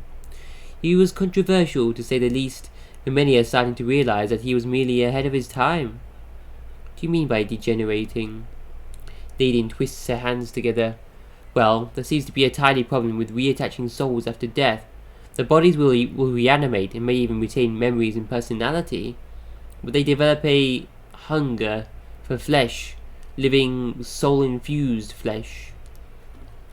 Without it, they start to devolve, decaying mentally and physically. Even if the process goes too far, which it eventually does, they become mindless corpses, attacking anything that moves. We haven't figured out a way to avoid that. Sounds like necromancy. Nonsense. Necromancy is magic. This is science. She emphasizes the last word.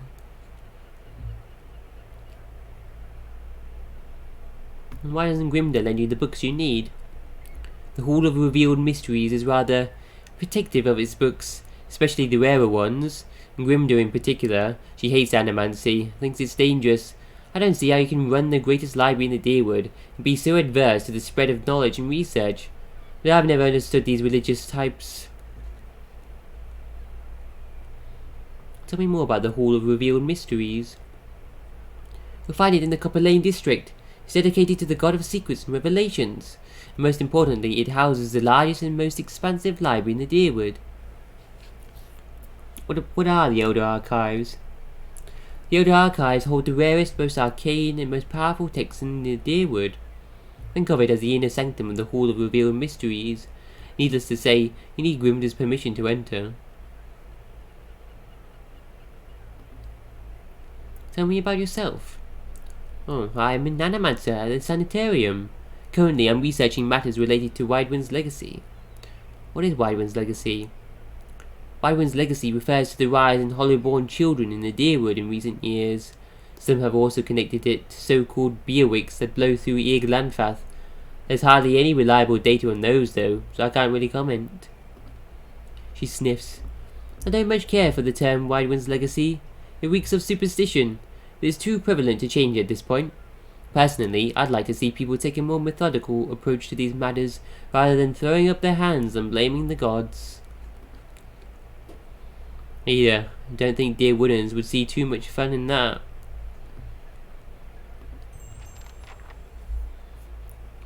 Go to the Hall of Revealed Mysteries.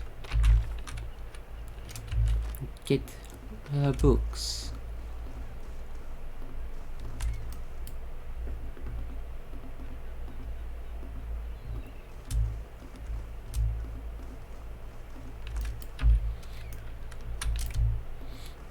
These charming windows are reinforced with the iron bars and a double thickness of glass.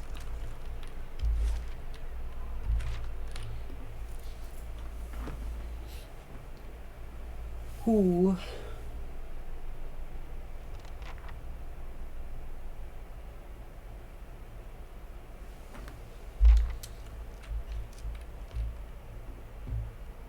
Unworn path added. Wait, what? Request expires in 1 day. What?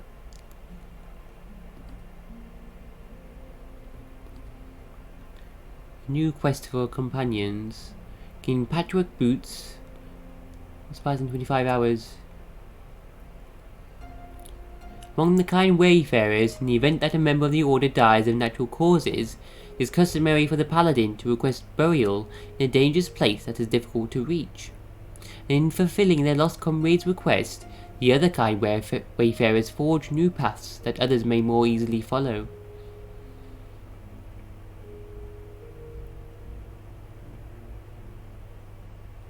When the elder paladin Adrum Delphar died, his brothers and sisters set out for Red Flower Lake in the remote eastern part of Red Ceres, but they never reached their destination. With so few kind wayfarers left in that part of the eastern reach, the Order has reached out for assistance in recovering their comrades, helping see them to their resting place.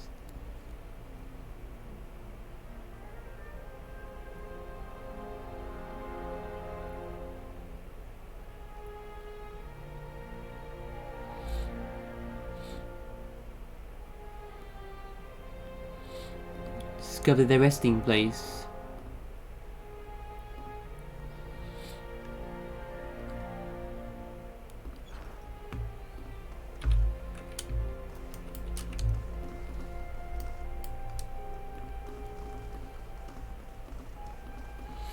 Vanna,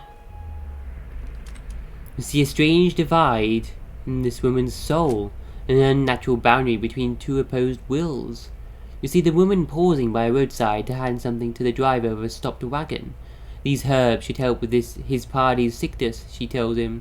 You can find more along the road, easy to spot with their serrated leaves, but avoid the ones with the green berries. It's a different species, toxic.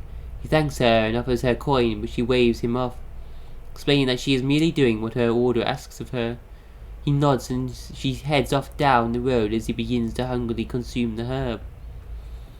You see the woman searching alongside the road now, the wagon just up the path, and you realize that you have skipped backward in her memory.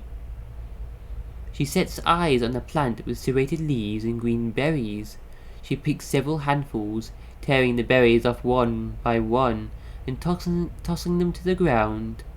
She nudges them off the path into the bush quickly with her boot without looking down, as if to hide them from her own sight, before striding back toward the wagon, hands outstretched.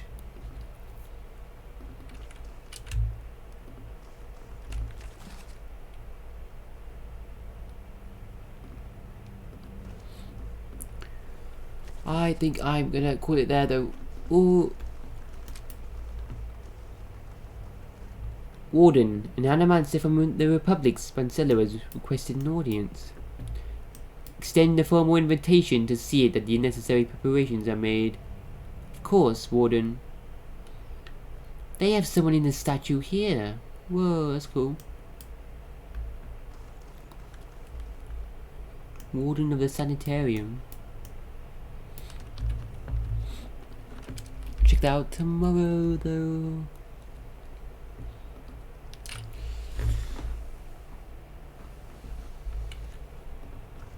Ooh. Made some progress today though. Hey, what? So much reading. Do it. We're now an ally of Defiance Bay. Champion of Gilded Vale and the hero of Deerford Village. And the hero of the Knights of the Crucible. Champion is better than hero. I'm a troublemaker for House Dominal though.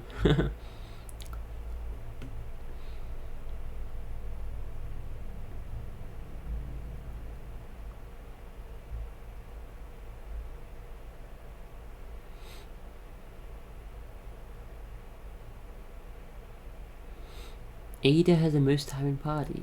I mean, my reputation. I'm benevolent and honest, clever, aggressive, diplomatic, passionate, rational, and deceptive.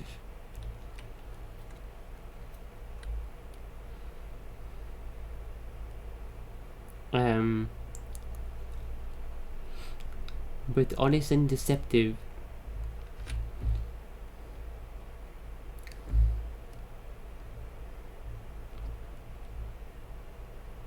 Benevolent, clever, diplomatic, passionate.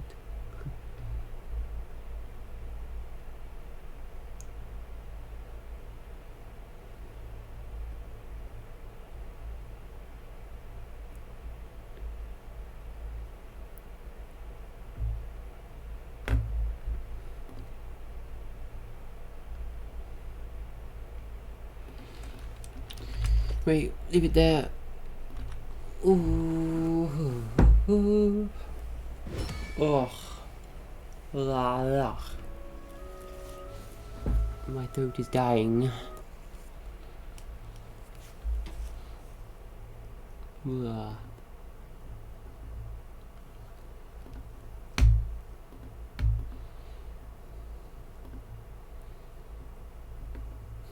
See if we can get this game done before Elden Ring. That's the goal.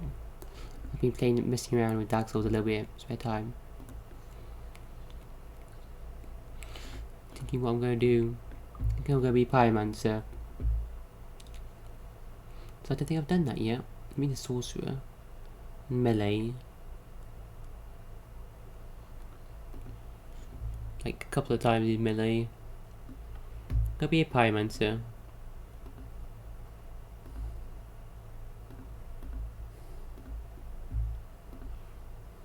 Wait, stop there.